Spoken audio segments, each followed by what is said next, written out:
Hello everyone, welcome back to my YouTube channel. तो on demand आज हम करने जा रहे हैं काइनेमेटिक्स 1 के प्रीवियस ईयर क्वेश्चंस। आप लोगों ने कहा था कि भैया प्लीज़ बता दो कि 1D के क्वेश्चंस को, 2D के क्वेश्चंस को और फिजिक्स के कमिंग चैप्टर्स के क्वेश्चंस को हमें कैसे अप्रोच करना है। तो चलो बिना किसी देरी के शुरू करते हैं। तो आज हम करने वाले हैं काइनेमेटिक्स 1। तो धीरे धीरे आपको इस चैनल पे न्यूमेरिकल्स के रिगार्डिंग वीडियोस भी मिलते रहेंगे आपसे। So beginning with the first question. तो पहला क्वेश्चन हमारे पास आता है। देखो यार, क्या होता है, सबसे पहले तो आपको जब भी कोई क्वेश्चन फिजिक्स में मिलता है, सबसे पहले उसको अच्छे से पढ़ो। ठीक है। आधे क्या करते हैं, क्वेश्चन पूरा पढ़ते नहीं है और आ जाते हैं सोल्यूशन करने, तो गलत हो जाएगा। ठीक है।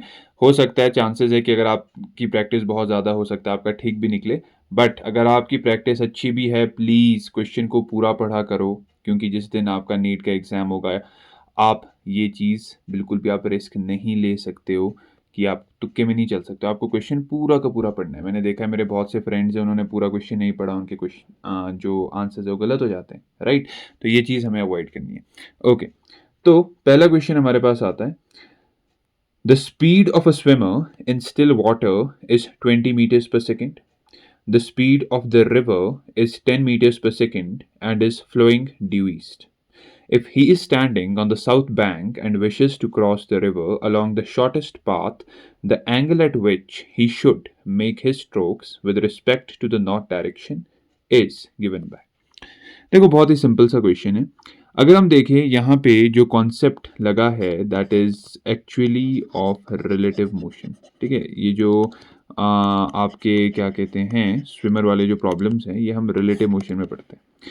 अगर आप देखो, लेट अस से हम एज्यूम कर लेते हैं कि ये हमारी रिवर है। ठीक है। इस रिवर में ये आपका नॉर्थ डायरेक्शन है, ये साउथ, ये आपका ईस्ट और ये वेस्ट। हमें यहाँ पे ऑलरेडी दिया है that the river it is actually flowing due east. ठीक है। तो मान लेते हैं आपकी जो रिवर है, right, river is flowing due east. Okay. And speed of the river हमें कितनी दी हुई है, 10 मीटर्स पर सेकेंड दी हुई है। ठीक है।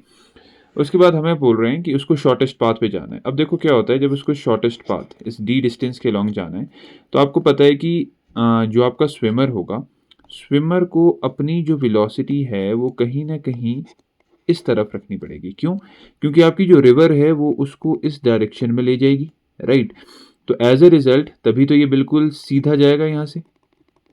ठीक है।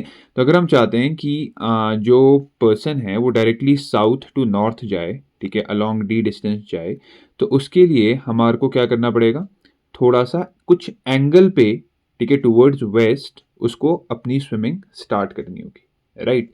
अब वो एंगल हमने निकालना है। देखो, लेट अस एज्यूम कि with respect to north direction वो एंगल क्या है, थीटा। ठीक है। आपको पता है कि अगर हम देखें, तो आप अगर एक चीज़ नोटिस करो, तो यहाँ ज़रा देखना, एक ट्रायंगल बन रहा है। ठीक है। इस ट्रायंगल में जो ये वाली साइड है, ठीक है, यहाँ पे क्या है, वेलोसिटी ऑफ द रिवर है, दैट इज 10। यहाँ पे क्या है, वेलोसिटी ऑफ द स्विमर है, ठीक है, विच इज 20, राइट।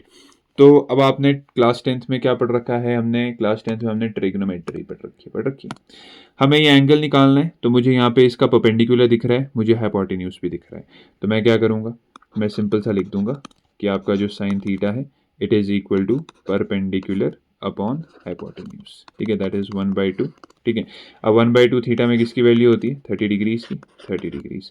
तो आपको दिख रहा है कि with respect to north direction उसको 30 डिग्रीज वेस्ट में जाना चाहिए, राइट। तो यहाँ से ऑप्शन डी हो जाएगा आपका आंसर। अब जरा एक चीज़ ध्यान देना, जब भी हम यहाँ पे देखो, जैसे हम यहाँ थीटा की बात कर रहे थे, ठीक है, तो एक चीज़ क्या होता है कि कुछ लोग क्या कर देते हैं ना, कभी कभार एक तरफ एक साइड वो ट्रायंगल की डिस्प्लेसमेंट ले लेंगे, एक तरफ वेलोसिटी ले लेंगे। नहीं, जब आप यहाँ पे इस ट्रायंगल में बात कर रहे हो, ठीक है, तो आपको बेसिकली सेम फिजिकल क्वांटिटी की बात करनी है। ठीक है। आपको यहाँ पे सेम फिजिकल क्वांटिटी की बात करनी है। आप ऐसा नहीं कर सकती कि अगर आप डिस्प्लेसमेंट ले रहे हो दूसरी तरफ वेलोसिटी ले लो, नो। अगर आपने यहाँ पे वेलोसिटी ली थी, ठीक है, तो यहाँ पर भी आपको वेलोसिटी ही लेनी है, राइट। तो क्वेश्चन बहुत सिंपल सा था। तो it was actually a question from the concept of relative motion. ठीक है, ये मैंने आपको बता दिया। और मैंने आपको बता दिया कि क्या कहते हैं, जब उसको शॉर्टेस्ट पाथ पे जाना होता है तो उसको थोड़ा इधर से जाना पड़ेगा, कुछ एंगल पे जाना पड़ेगा। क्यों? क्योंकि रिवर उसको पुश करके तब जाके बिल्कुल शॉर्टेस्ट पाथ पे लाएगी। राइट, तो ये हमारा हो गया। ठीक है, उसके बाद नेक्स्ट अगर हम आगे चलें, नेक्स्ट क्वेश्चन जो हमारे पास आता है, तो अब इस पे आ जाते हैं। ठीक है, तो अब ये क्वेश्चन क्या है, सेम सेम रखेंगे हम, हर क्वेश्चन के लिए अप्रोच हम सेम रखेंगे। हम सबसे पहले क्वेश्चन को पढ़ेंगे अच्छे से। Find the average velocity when a particle completes the circle of radius 1 metres in 10 seconds. ठीक है, अब कोई पार्टिकल है, लेट अस से एक पार्टिकल है जो सर्कुलर पाथ में मूव कर रहा है। ठीक है, तो हम एज्यूम कर लेते हैं कि ये वो पार्टिकल है, let it be particle A. ठीक है, और ये पार्टिकल क्या कर रहा है, सर्कुलर मोशन में है। ठीक है, इधर को ये जा रहा है। कैसे जा रहा है ये? It is completing the circle of radius 1 metre. तो 1 मीटर का रेडियस है। ठीक है, 1 मीटर का रेडियस है। उस सर्कल को ये कंप्लीट कर रहा है इन 10 सेकेंड्स। ठीक है, कितना टाइम उसको लगा? In 10 seconds. And what we been asked is average velocity. तो देखो, पहले मैं आपको फॉर्मूला बता देता हूँ। फॉर्मूला क्या है? देखो, एवरेज वेलोसिटी। ठीक है, तो अगर हम एवरेज वेलोसिटी का फॉर्मूला देखें तो it is actually the net displacement. ठीक, net displacement upon the net time. ठीक है, ये सबको पता है। अब यहाँ पे हुआ क्या है, वो पार्टिकल ए पॉइंट से चला और वापस वो ए पॉइंट पे ही पहुंच गया, क्योंकि हमारे से कहा है कि it is completing the circle of radius 1 metres. तो अगर आप ध्यान दो, बहुत इजी सा क्वेश्चन है, मैं जस्ट इसको इतना एलैबोरेट कर रहा हूँ सो दैट आपकी अंडरस्टैंडिंग अच्छी हो। तो आप देख रहे हो कि नेट डिस्प्लेसमेंट कितनी हुई? 0। और टाइम तो फिर जो मर्जी हो, आपका आंसर तो 0 ही आएगा। Right, that is option number D. आगे चलते हैं टुवर्ड्स द नेक्स्ट क्वेश्चन। मैंने आपको कहा कि आपको यहाँ पे काफ़ी क्वेश्चंस मिलेंगे, कोई समवेयर अराउंड 30 क्वेश्चंस होंगे। ठीक है, तो उससे क्या होगा, आपकी जो प्रैक्टिस है वो काफ़ी अच्छी हो जाएगी। इसके बाद आप खुद जाओ, एक बार इन सभी क्वेश्चंस को सॉल्व करो, और आपके पास अगर और PYQs है उनको सॉल्व करो, and you are done with the chapter. ठीक है, क्योंकि फिजिक्स में खाली फॉर्मूले से कुछ नहीं होता, you should know how to solve the numericals. Okay, next question says a stone falls freely under gravity. It covers distances h1, h2, h3 in the first 5 seconds, the next 5 seconds and next 5 seconds respectively. तो हमें relation बताना है। यार, इसको कराने से पहले मैं आपको एक चीज़ बताता हूँ। अगर आपको आपके टीचर्स ने पढ़ाया होगा तो एक होता है Galileo's law, Galileo's law of odd numbers. ठीक है, अब ये क्या कहता है? According to the Galileo's law of odd numbers, ठीक है, अगर किसी बॉडी की इनिशियल वेलोसिटी 0 है और उसका जो एक्सेलरेशन है वो कांस्टेंट है, दो चीज़ें पहले आपको कंडीशंस पता होनी चाहिए। एक, इनिशियल वेलोसिटी 0 और एक्सेलरेशन कांस्टेंट। फिर जो displacement first second, displacement second second, displacement third second में होगी। मतलब देखो, फर्स्ट सेकंड हम कहाँ से कहाँ लेते हैं? फर्स्ट सेकंड हम लेते हैं 0 to 1। सेकंड सेकंड हम कहाँ से लेते हैं? 1 to 2। सिमिलरली थर्ड सेकंड कहाँ से लेंगे? 2 to 3। ये ध्यान देना है। ठीक है, तो displacement in first second, second second, third second जो होता है वो 1:3:5:7, ऐसे ऐसे आगे आगे चलता रहता है। मतलब ऑड नंबर्स, तो 1, 3, 5, 7 ये सारे ऑड नंबर्स हैं। ठीक है, तो उसके रेशियो में होता है। Right, so this is the concept. अब इसको हम यहाँ पे यूज करने वाले हैं इस पर्टिकुलर क्वेश्चन में। इसके बाद जब क्वेश्चन हो जाएगा एक एडिशनल पॉइंट भी बताऊंगा। ठीक है, तो चलो पहले क्वेश्चन पे फोकस करते हैं। तो हमसे कहा है कि इन द फर्स्ट 5 सेकंड्स, तो आप मान सकते हो कि क्योंकि देखो एक्चुअली जो टाइम है वो तो सेम ही है। फर्स्ट 5, 5 का गैप है ना, 5 सेकेंड 5 सेकेंड, फिर अगले 5 सेकेंड। ठीक है, तो आपको पता होना चाहिए कि फर्स्ट 5 सेकेंड में उसने h1 डिस्टेंस कवर किया, फिर उसने h2 कवर किया, फिर उसने h3 कवर किया। ठीक है, अब ये डिस्टेंस किस रेशियो में होगा? 1:3:5 होगा। ऑफ कोर्स सेम चीज़। ठीक है, सॉल्व करने की ज़रूरत ही नहीं है, क्योंकि आपको पता होना चाहिए नीट में दो चीज़ें बहुत मैटर करती है। एक, फास्ट सॉल्विंग, दूसरा एक्यूरेसी। आपको अगर कुछ ट्रिक्स पता है, ठीक है, तो आप क्वेश्चन को फटाफट सॉल्व करके अपनी एक्यूरेसी बढ़ाओ, बस लंबे प्रोसीजर्स में मत फंसा करो। ठीक है, ओके। तो अब मैंने आपको बताया, अब आपको h1 और h2 का चाहिए, तो आप बोल रहे हो कि h1/h2 क्या हो जाएगा 1:3। तो यहाँ से आप कह सकते हो कि आपका जो H1 है वो H2/3, ठीक है। तो H1 is H2/3, so this is option B. देखो, जब आप किसी कॉम्पिटेटिव एग्जाम में बैठते हो, ठीक है, तो प्लीज़ टाइम वेस्ट मत क्या करो कि आप इस थर्ड ऑप्शन को भी चेक करो। क्यों? आपको दिख रहा है कि सिर्फ यही ऑप्शन मैच हो रहा है, just be confident, just tick it and move on, ठीक है। बट यहाँ पे क्योंकि मुझे आपको सॉल्व करके दिखाना है तो मैं आपको दिखा देता हूँ। H1 और H3 का रिलेशन चाहिए हमें, ठीक है। तो हम क्या करेंगे, मैंने बोला आपको H1/H3, बस यहाँ से देखना है H1/H3 क्या है 1:5, तो इट इज़ 1:5। तो मैं कहूँगा कि H1 इज H3/5, सिंपल। तो ये चीज़ भी मैच कर रही, तो इट्स डन, ठीक है। ये चीज़ तो हो गया हमारा सोल्यूशन। अब आपको एक एडिशनल पॉइंट जो मैंने बताना था वो क्या है? देखो, एक तो मैंने आपको क्या बताया, the Galileo's law of odd numbers, ठीक है। ये क्या कहता है कि displacement first second, second second और थर्ड सेकंड की 1:3:5:7 होगी अगर इनिशियल वेलोसिटी 0 और एक्सेलरेशन कांस्टेंट है। एक एडिशनल पॉइंट, अगर हम कहें सेम ही चीज़ कि इनिशियल वेलोसिटी 0 है, आपका जो एक्सेलरेशन है वो कांस्टेंट है, ठीक है। और आप displacement in 1 second ratio displacement in 2 seconds ratio displacement in 3 seconds निकालो। फर्क है, समझो। जो मैं यहाँ कह रहा हूँ इसका मतलब है डिस्प्लेसमेंट इन फर्स्ट सेकेंड का मतलब हुआ displacement 1 to 2, displacement in 2 seconds का मतलब हुआ 0 to 2, डिस्प्लेसमेंट इन 3 सेकेंड्स का मतलब हुआ 0 to 3। ये अलग चीज़ है, राइट। तो वो किस रेशियो में होता है? वो होता है एक्चुअली आपके जो क्या कहते हैं होल नंबर्स हैं, ठीक है, उनके स्क्वायर में। मतलब 1:1 का स्क्वायर 1 ही होता है ना, 2 का स्क्वायर 4, 3 का स्क्वायर 9, ऐसे ऐसे आप चलते जाओगे 16, 25, राइट। तो वो इस रेशियो में होता है। तो यहाँ से आपको क्वेश्चन सॉल्विंग में काफ़ी आसानी हो सकती है, ठीक है, फटाफट आप आंसर्स निकाल सकते हो। So that's done. Now let's move on to the next question, ठीक है। अब हम बात करते हैं अपने नेक्स्ट क्वेश्चन की। नेक्स्ट क्वेश्चन कह रहा है, a body starts from rest and moves with a constant acceleration for t seconds. It travels a distance of x1 in the first half of the time and x2 in the next half of the time. Then a body starts from rest. तो let's begin with the solution. A body starts from rest, तो मान लेते हैं ये हमारे पास कोई body थी, ठीक है। इस बॉडी का नाम मैंने ए दे दिया। It is starting from rest का मतलब हुआ मैंने इसकी इनिशियल वेलोसिटी को 0 मान लिया। It starts from rest and moves with a constant acceleration for T seconds. अब ये एक कांस्टेंट एक्सेलरेशन ए से चल रहा है, ठीक है। कब तक चल रहा है? लेटेस्ट से ये टी सेकेंड्स के लिए चल रहा है, ठीक है।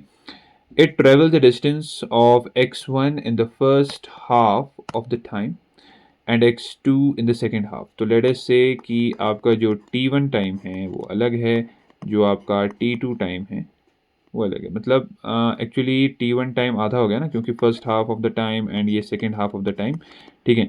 इसमें उसने डिस्टेंस x1 कवर किया और इसमें उसने डिस्टेंस x2। तो लेट्स कंटिन्यू।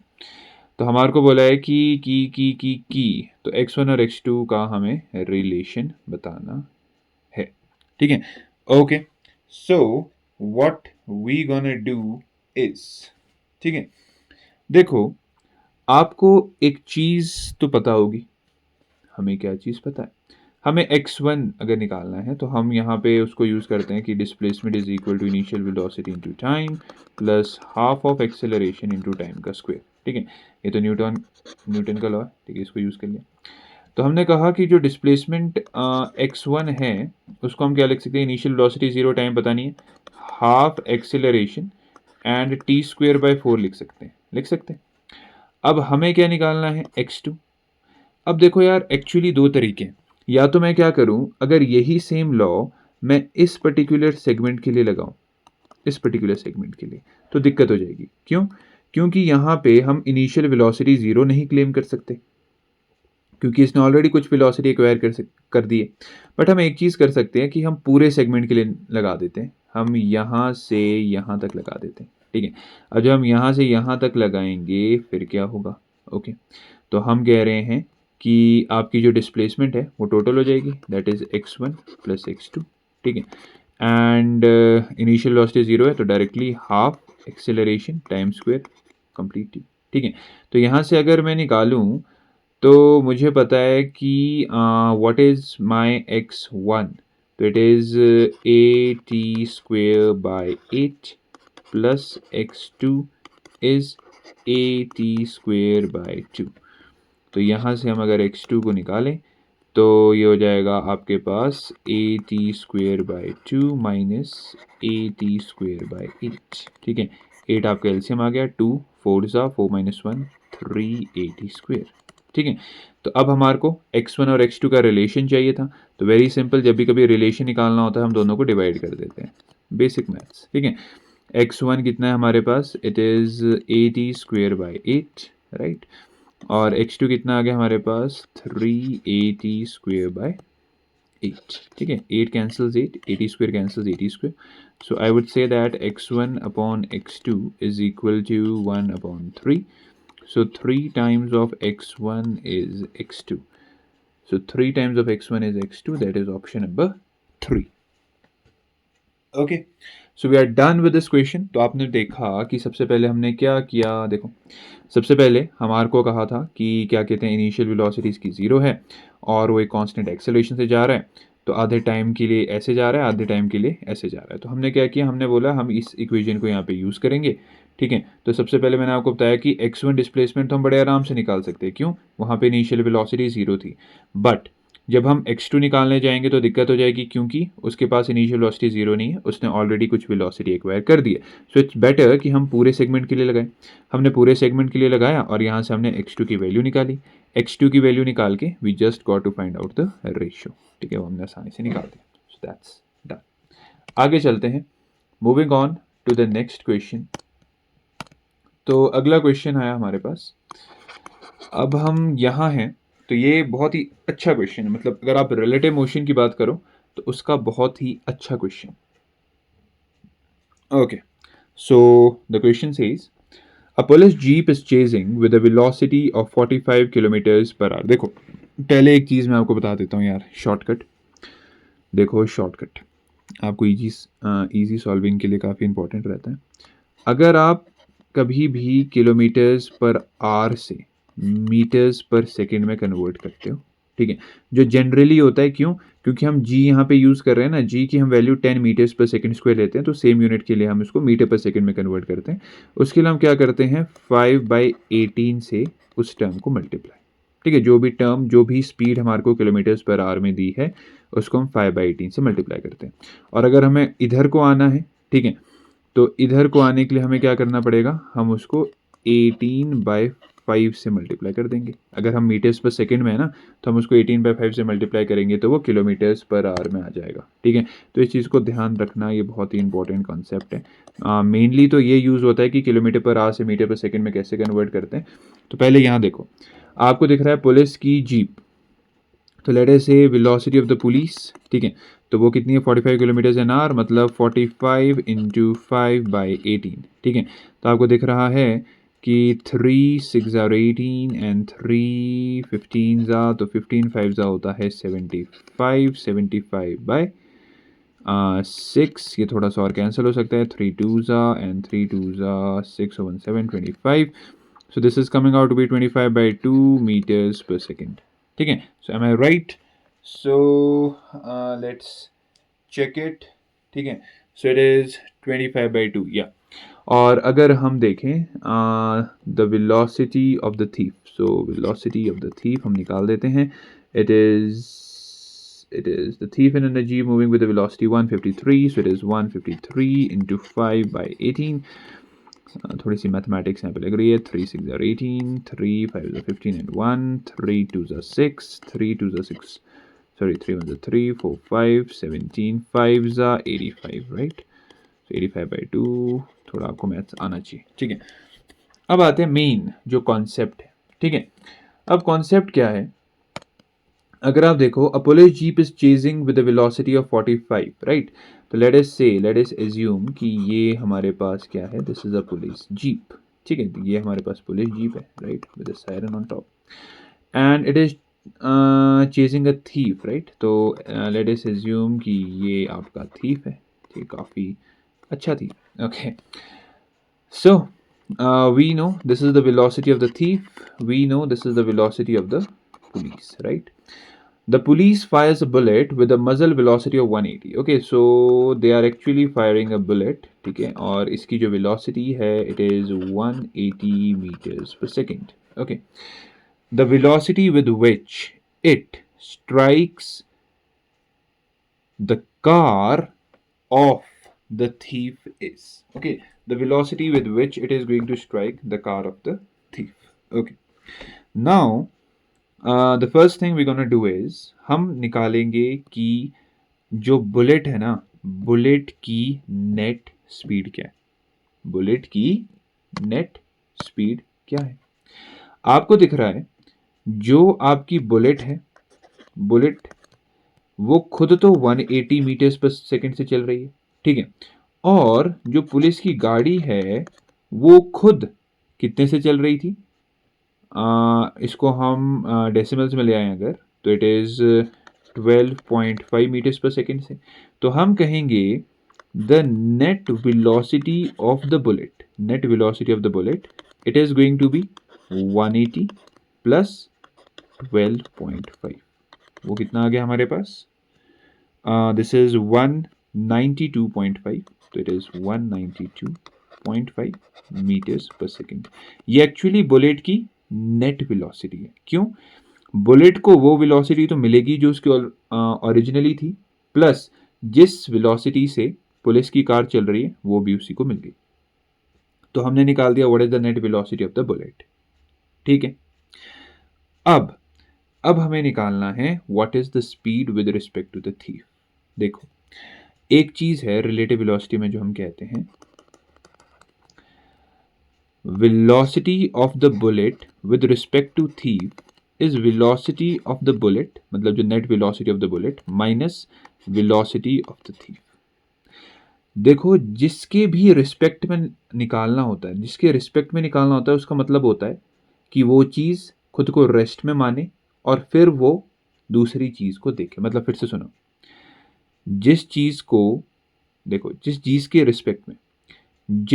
के रिस्पेक्ट में हमें निकालना है वो खुद को रेस्ट में ज्यूम करता है, ठीक है। रेस्ट में ज्यूम करने का मतलब क्या है, अब देखो, इसको अगर रेस्ट में ज्यूम करना है, किसको, थीफ को रेस्ट में रखना पड़ेगा ना। तो थीफ को अगर रेस्ट में रखना है तो वो कैसे रखा जा सकता है कि ये अपनी वेलोसिटी इधर को लगाए, ठीक है। अब इस पे तो लगी तो वो इस पे भी लगती है, ये ध्यान दो, दोनों पे लगती है। इसने अपना वेक्टर उल्टा करके लगाया तो वही वेक्टर इधर भी लगा, ठीक है।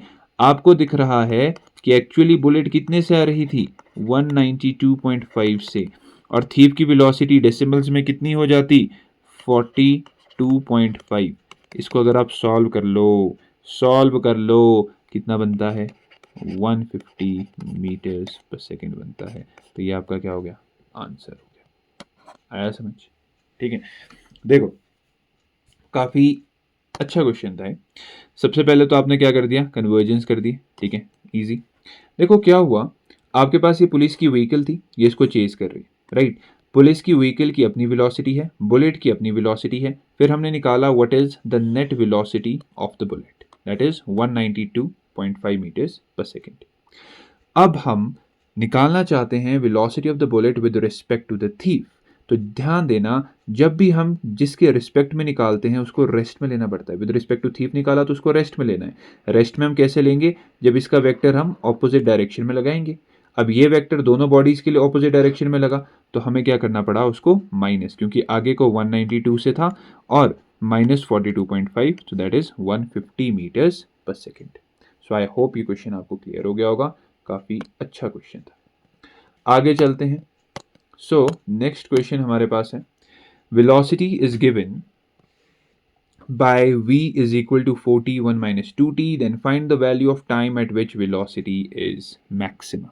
देखो, अगर आपने प्रीवियस चैप्टर्स में ये कर रखा है कि मैक्सिमा, ठीक है, या कभी भी मिनिमा निकालना हो, ठीक है, मैक्सिमा या मिनिमा निकालना हो, तो हम क्या करते हैं, हम उस क्वांटिटी, लेट अस से उस क्वांटिटी को मैं x मान लेता हूँ, यहाँ पे x कोई भी क्वांटिटी हो सकती है, तो उसको हम क्या करते हैं, dx अपॉन dt, ठीक है, हम उसको डिफ्रेंशिएट करके जीरो की इक्वल कर देते हैं।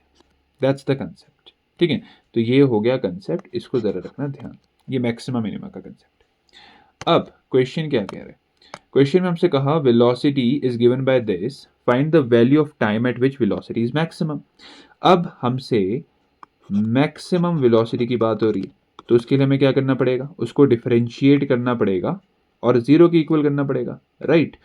ओके, तो यहाँ पे हम क्या करेंगे, डिफरेंशिएट करेंगे, so d we upon D t करेंगे, that is D upon D T of 4t 1 minus 2t। यार ये तो आता ही होगा, बेसिक सी चीज़ है, ठीक है। अब आपको दिख रहा है कि हम क्या करेंगे, d अपॉन डी टी, ठीक है, इसको हम करेंगे 4t माइनस 8t स्क्वेयर, पहले एक और हम मल्टीप्लाई कर देते हैं, फिर हमारे पास यहाँ से आ जाएगा 4 माइनस 16t, डिफ्रेंशिएट किया, इसको मैंने ज़ीरो के इक्वल आपको करने को बोला था, तो 4 is equal to 16t, t आ गया कितना, कितना आया 0.25 सेकेंड। तो बेसिक सा, इजी सा, अच्छा सा क्वेश्चन था ये ना, वो भी नहीं था, तो इट इज़ 0.25 सेकेंड्स, ठीक है। इसमें जो मेन चीज़ थी, मेन चीज़ यही थी कि आपको मैक्सिमा और मिनिमा का कंसेप्ट पता होना चाहिए, कि जब भी किसी क्वांटिटी का मैक्सिमा या मिनिमा निकालना होता है, तो बेसिकली जब हम उसको डिफरेंशिएट करके ज़ीरो की इक्वल प्रूव कर देते हैं, तो हमने वही किया, ठीक है। तो दैट्स इट, ठीक है। बाकी तो इजी था, हमारे को ये निकालना था the value of time eight which velocity is maximum, so that time is actually your 0.25 seconds. अब एक और एडिशनल पॉइंट आपको बता देता हूँ, जब मैक्सिमम मिनिमा की बात हो ही रही, तो जिनको आता है उनके लिए एज अ रिकैप हो जाएगा, ठीक है। अब मैक्सिमा मिनिमा में कैसे पता करें कि मैक्सिमा है कि मिनिमा है, तो उसमें क्या होता है, हम यूज़ करते हैं डबल डिफरेंशिएशन, डबल डिफरेंशिएशन, ठीक है। तो अगर आपका डबल डिफरेंशिएशन करके करके कोई पॉजिटिव टर्म आती है ना, तो पॉजिटिव टर्म आने का मतलब होता है कि वहाँ पे क्या था, मिनिमम, और नेगेटिव टर्म आने का मतलब क्या होता है कि वहाँ पे क्या था, मैक्सिमम। डबल डिफरेंशिएशन का मतलब होता है जब आपने इसको एक बार डिफरेंशिएट किया तो आपके पास ये क्वांटिटी आई थी, राइट। इसको अगर हम फिर से फर्दर डिफरेंशिएट करते तो आप ध्यान दो, हमारे पास आता -16, ठीक है। -16 एक नेगेटिव वैल्यू है, मतलब ये मैक्सिमा है, मतलब हमने सही सॉल्व किया, हमने मैक्सिमम वेलोसिटी के लिए ही ये आंसर निकाला है। तो आप ऐसे इसको क्लैरिफाई कर सकते हो, बट ज़रूरत नहीं पड़ती है, जस्ट मैंने आपको बता दिया कि डबल डिफरेंशिएशन भी एक चीज़ होती है, ठीक है। और क्या कहते हैं, अगर वहाँ से वैल्यू पॉजिटिव आती है तो मिनिमा होता है, नेगेटिव वाली आती है तो मैक्सिमा हो जाता है। So moving on to the next question, हमारे पास अगला क्वेश्चन क्या कहता है, ओके। सो अगला क्वेश्चन कहता है, a particle starts moving from rest with a uniform acceleration. It travels a distance of x in the first 2 seconds and a distance of y in the next 2 seconds. ठीक है, अब अगर कोई बंदा बिल्कुल ध्यान से वीडियो को देख रहा है तो उसने एक चीज़ नोटिस की होगी कि ये क्वेश्चन तो वैसा ही है जैसा हमने यहाँ किया, सेम है, ठीक है।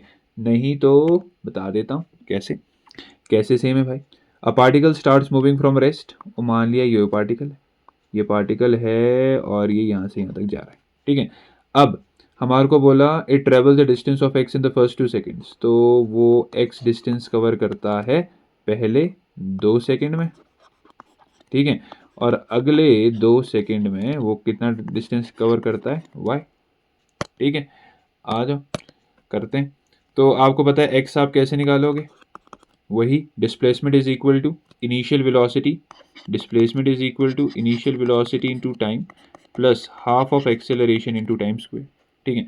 तो हमने बोल दिया x कैसे निकालेंगे हम, x is equal to what, x is equal to initial velocity तो 0 थी, half into acceleration into time का स्क्वायर, कितना टाइम है 2 का मतलब 4, ठीक है। तो ये कितना हो गया हमारे पास 2a, ठीक है। अब y डायरेक्टली नहीं निकलेगा तो हम टोटल x प्लस वाई निकालेंगे, ठीक है, क्योंकि हमने क्वेश्चन को जल्दी भी सॉल्व करना है और एक्यूरेसी भी लानी है। तो हम क्या करेंगे, हाफ एक्सेलरेशन टाइम 4 का स्क्वायर 16, तो ये कितना हो गया 8a, ठीक है। अच्छा जी 8a हो गया। अब आपको पता है इस इक्वेशन को देखो, इस इक्वेशन को देखो, आपको पता है x कितना है 2a, तो आप y निकाल सकते हो 6 से, निकाल दिया, ठीक है। आपको x और y का रिलेशन चाहिए, आज जी x और y के रिलेशन के लिए आप क्या करोगे, 1 और 3 को डिवाइड करोगे, मतलब x upon y is equal to 2a upon 6 है, ठीक है, 1 अपॉन 3, तो यहाँ से आ गया that 3x is equal to y. कहीं ऑप्शन है क्या 3x is equal to Y है, ठीक है। तो वेरी सिंपल क्वेश्चन, ठीक है, ज़्यादा दिमाग नहीं लगाना था, मैंने आपको पहले भी ये चीज़ समझा दी थी कि इसको कैसे करना है। आप कुछ लोग कहाँ कंफ्यूज हो जाते हैं इस स्टेप पे, तो आपको ध्यान देना है, क्योंकि इनिशियल वेलोसिटी अगर आप सिंपल y के लिए निकालते तो इनिशियल वेलोसिटी 0 नहीं होती, इसलिए हमने x प्लस वाई पूरे के लिए निकाल दी, ठीक है, दैट इज़ 8a जो हमारे पास आया, और फिर वहाँ से y आसानी से निकल गया by substituting the value of x, ठीक है, तो आपका ये आ गया आंसर। आगे चलते हैं towards the question number 9th। अब अगर हम क्वेश्चन नंबर 9th की बात करें तो ये बेसिकली एक स्टेटमेंट बेस्ड क्वेश्चन है, तो मैं कोशिश करता हूँ कि काफ़ी अच्छे PYQs आपके लिए लाऊं जिसमें एक अच्छा कॉम्बिनेशन हो, चाहे वो स्टेटमेंट बेस्ड क्वेश्चन हो सबका, राइट। तो let's see what's the question, which of the following statements is true for a car which is moving on a road. अब कोई एक गाड़ी है वो रोड पे चल रही है, तो हमें बताना है कौन सा सही है। With respect to the frame of reference attached to the ground, the car is at rest. अब एक्चुअली ये फ्रेम ऑफ रेफरेंस का क्वेश्चन है। लेट अस से हमारे पास कोई एक कार है, ठीक है, लेट अस से कोई कार है, ठीक है। अब ये बेसिकली नीचे क्या है, ग्राउंड है, ये ग्राउंड है। अब एक तो है कि बंदा बाहर हो, एक हो सकता है कि बंदा अंदर। देखो दो चीज़ें होती, फ्रेम ऑफ रेफरेंस का मैं आपको समझा रहा हूँ कंसेप्ट, ठीक है। अब अगर आप देखो जो एक्चुअली अब हमसे ये कह दिया है कार इज मूविंग, मतलब इसके पास कुछ ना कुछ वेलोसिटी है, this is the person which is outside and he is the person which is inside the car. अब देखो अगर हम विद रिस्पेक्ट टू आउटसाइड देखें, ठीक है, बाहर के रिस्पेक्ट में देखें, तो कार वी वेलोसिटी से चल रही है। अब अगर कोई पर्सन अंदर बैठा है तो वो तो रेस्ट पे है, वो खुद तो नहीं जा रहा है, तो अगर हम विद रिस्पेक्ट टू इनसाइड बात करें तो आपके कार रेस्ट पे, ये ध्यान देना। तो हमसे कहा कि which of the following statement is true for a car which is moving on the road, so with respect to the frame of reference attached to the ground, मतलब इसकी बात हो रही है, ठीक है। The car is at rest, तो ये तो गलत हो गया, no the car is moving. With respect to the frame of reference attached to the person sitting, the car is at rest, ठीक है। एंड नेक्स्ट ऑप्शन भी देख लेते हैं, right. With respect to the frame of reference attached to the person outside the car is at rest, ये तो पहले ये ऑप्शन है, none of these होगा नहीं, generally none of these answer होता नहीं।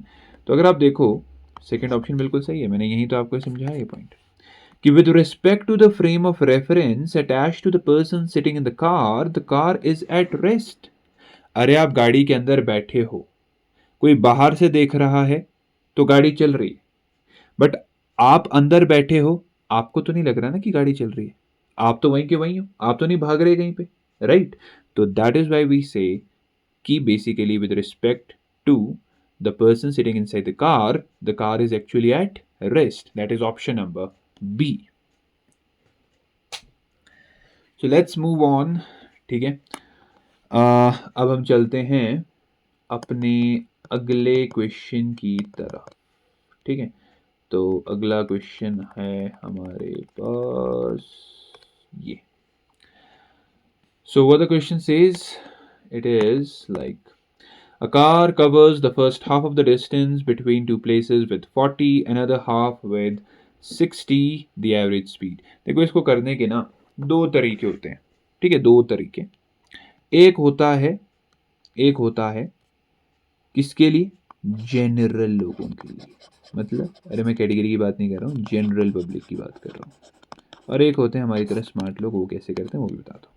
अब जनरल पब्लिक क्या करेगी, आपको दिख रहा है car covers the first half of the distance, मतलब लेट अस से अब एक्चुअली ना वो जो डिस्टेंस ट्रेवल कर रहा है उसको मैं x भी ले सकता था, मैं 2x इसलिए ले रहा हूँ क्योंकि हमारे को जब हाफ करेंगे तो फ्रैक्शन में नहीं आएगी वैल्यू, x आ जाएगी, ठीक है। तो सॉल्व करना आसान हो जाता है, ऐसे छोटी छोटी चीज़ें ध्यान रखा करो। ओके, तो first half of the distance वो कितने से चला, 40 से चला। सेकंड कितने से चला, 60 से चला। एवरेज स्पीड हमसे पूछी, तो हम क्या करेंगे, हम बोलेंगे एवरेज स्पीड का फॉर्मूला क्या होता है, डिस्टेंस, यहाँ लिख दिया मैंने टोटल डिस्टेंस, ठीक है, अपॉन टोटल टाइम, ठीक है। तो मैं बोलूँगा टोटल डिस्टेंस कितना है 2x। अब टाइम यहाँ से यहाँ कितना लगा, टाइम का फॉर्मूला याद होने चाहिए, डिस्टेंस अपॉन स्पीड, ठीक है। और यहाँ पे भी क्या हो जाएगा, डिस्टेंस अपॉन स्पीड। x को कॉमन लेके उड़ा दो, ठीक है। और यहाँ हो जाएगा 1/40 प्लस 1/60, ठीक है। तो आपको दिख रहा है ये 2 ऊपर रहा, ठीक है। और 60 और 40 का कॉमन फैक्टर 120 होता है, जी 120 होता है कि नहीं, ठीक है। मैथ स्ट्रांग रखो, 4 3 6 2 राइट। तो आपको दिख रहा है कि ये ऊपर को शिफ्ट हो जाता है, 120 ऊपर चला गया, ठीक है, और नीचे आ गया 5। तो आपको दिख रहा है कि ये 5 2 10 11 12 24, और ये कितना आ जाएगा आपके पास 48 किलोमीटर्स पर आवर, ठीक है। तो यहाँ से हमें पता चला कि this is option B. Although काफ़ी अच्छा क्वेश्चन था, बट ये जो तरीका है ये हमने किसके लिए कहा, जनरल पब्लिक। क्यों, काफ़ी लंबा है, इसको सॉल्व करने में हमें लगभग लग गया 1 से 2 मिनट का टाइम, ठीक है। अब मैं आपको बताता हूँ एक शॉर्टकट ट्रिक।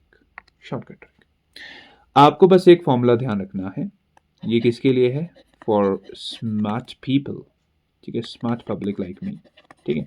तो स्मार्ट पब्लिक के लिए एक नया तरीका बताता हूँ। एवरेज स्पीड जब हमें निकालनी होती है तो उसका फॉर्मूला होता है 2v1v2 upon v1 plus v2।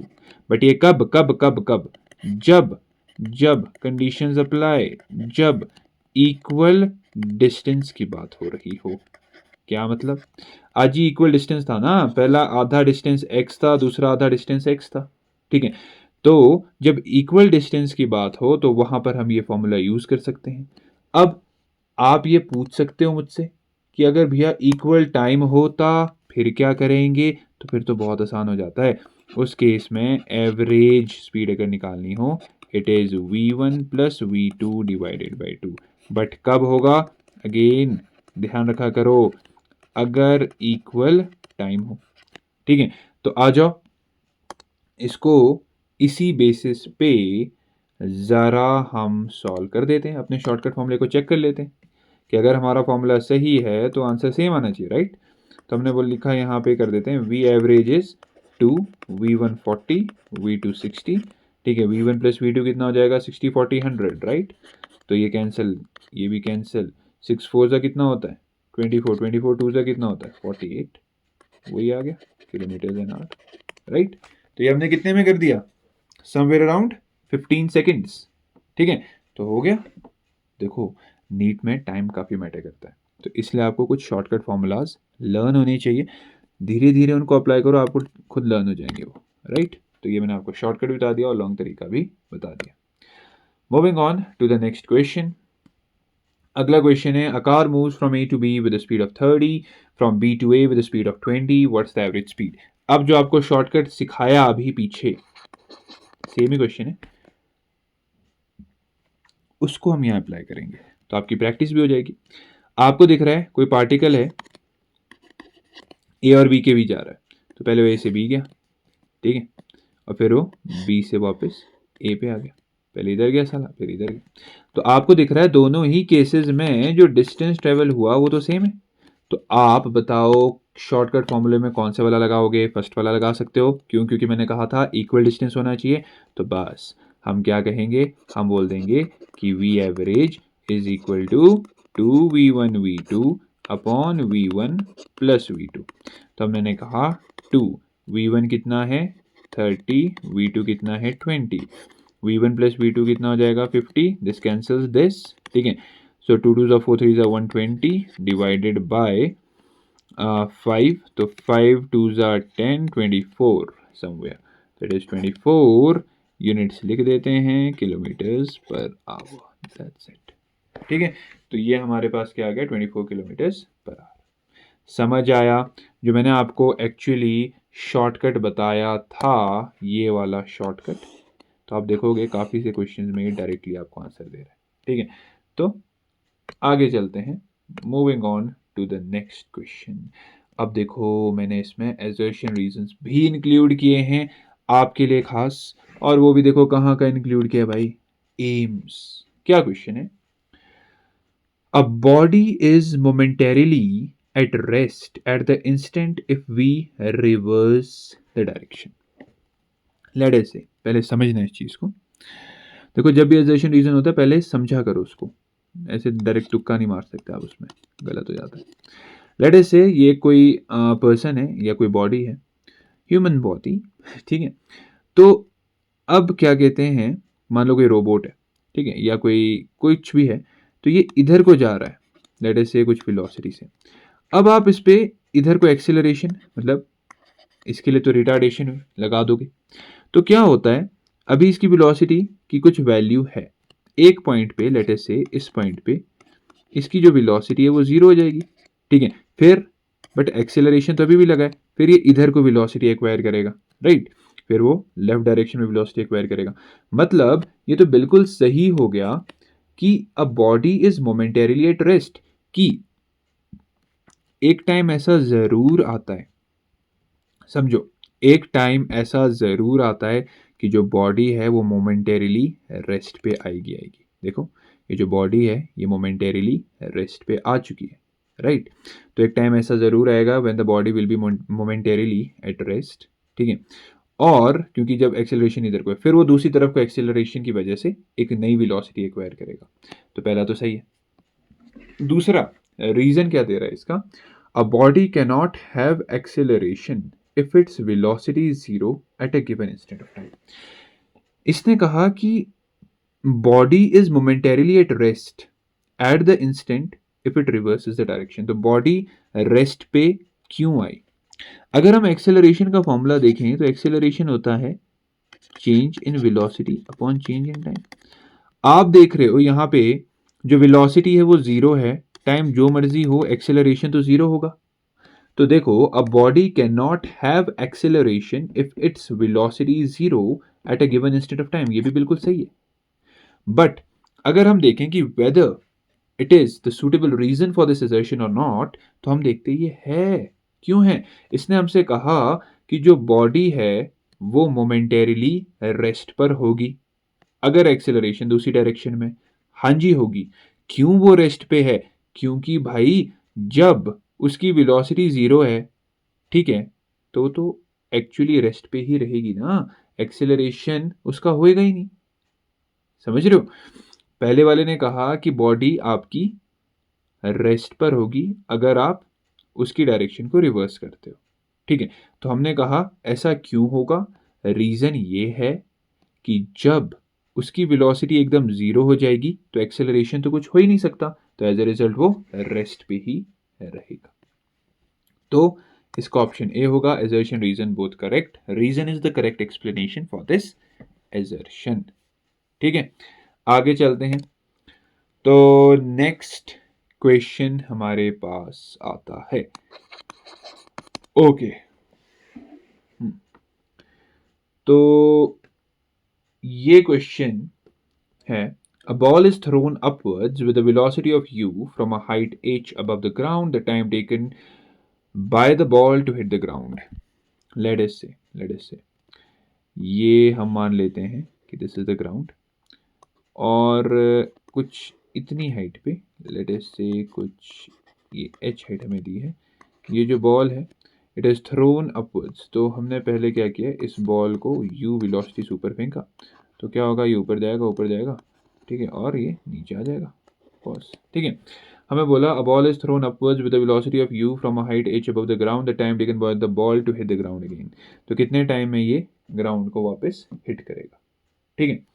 तो लेट अस से कि क्या कहते हैं, जो बॉल है उसको यहाँ नीचे से, कहाँ से, यहाँ से उसको यहाँ से इस मैक्सिमम हाइट पे जाने के लिए t1 टाइम लगा।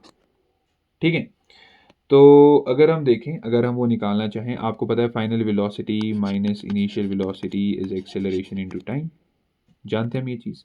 फाइनल वेलोसिटी ऊपर जाके कितनी हो जाएगी 0 minus initial velocity, acceleration initial velocity के ऑपोजिट डायरेक्शन में है तो माइनस, ठीक है, g एंड t1 टाइम हो जाएगा। ठीक है, तो आपको दिख रहा है कि u बाई जी आ जाएगा t1, जी t1 तो निकाल दिया हमने। ठीक है, अब हमें देखना है व्हाट इज t2 टाइम। तो t2 टाइम हम कह रहे हैं कि यहाँ बिल्कुल टॉप से यहाँ नीचे बॉटम पे आने का टाइम। तो आपको दिख रहा है ये टाइम कैसे निकल सकता है। ओके, तो ये टाइम निकालने के लिए, ये टाइम निकालने के लिए हम कहेंगे कि हम इसको यूज़ करेंगे actually, displacement is initial velocity into time plus half of acceleration into time square. ठीक है, तो आपको पता होना चाहिए कि डिस्प्लेसमेंट कितनी h। अरे देखो, एक्चुअली जो नेट डिस्प्लेसमेंट हुई वो तो h हुई। ठीक है, इनिशियल वेलोसिटी 0 थी, right, into time plus half of acceleration into t2 का स्क्वायर। तो अगर आप यहाँ से t2 की वैल्यू निकालो, that is going to be 2h upon g under the root.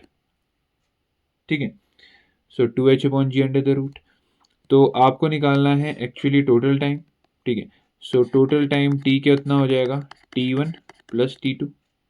ठीक है, तो t1 आपको दिया है u by g plus t2 कितना दिया है 2h upon g under the root. तो देख लो u by g plus 2h upon g under the root, that is option number D. ठीक है, तो सिंपल था, ज़्यादा इसमें कुछ है नहीं। तो अगर आप देखो तो सबसे पहले हमने क्या निकाला, सबसे पहले हमने क्या कहते हैं t1 टाइम को निकाला। ठीक है, फर्स्ट इक्वेशन ऑफ मोशन को यूज़ करके यहाँ से हमने निकाल दिया।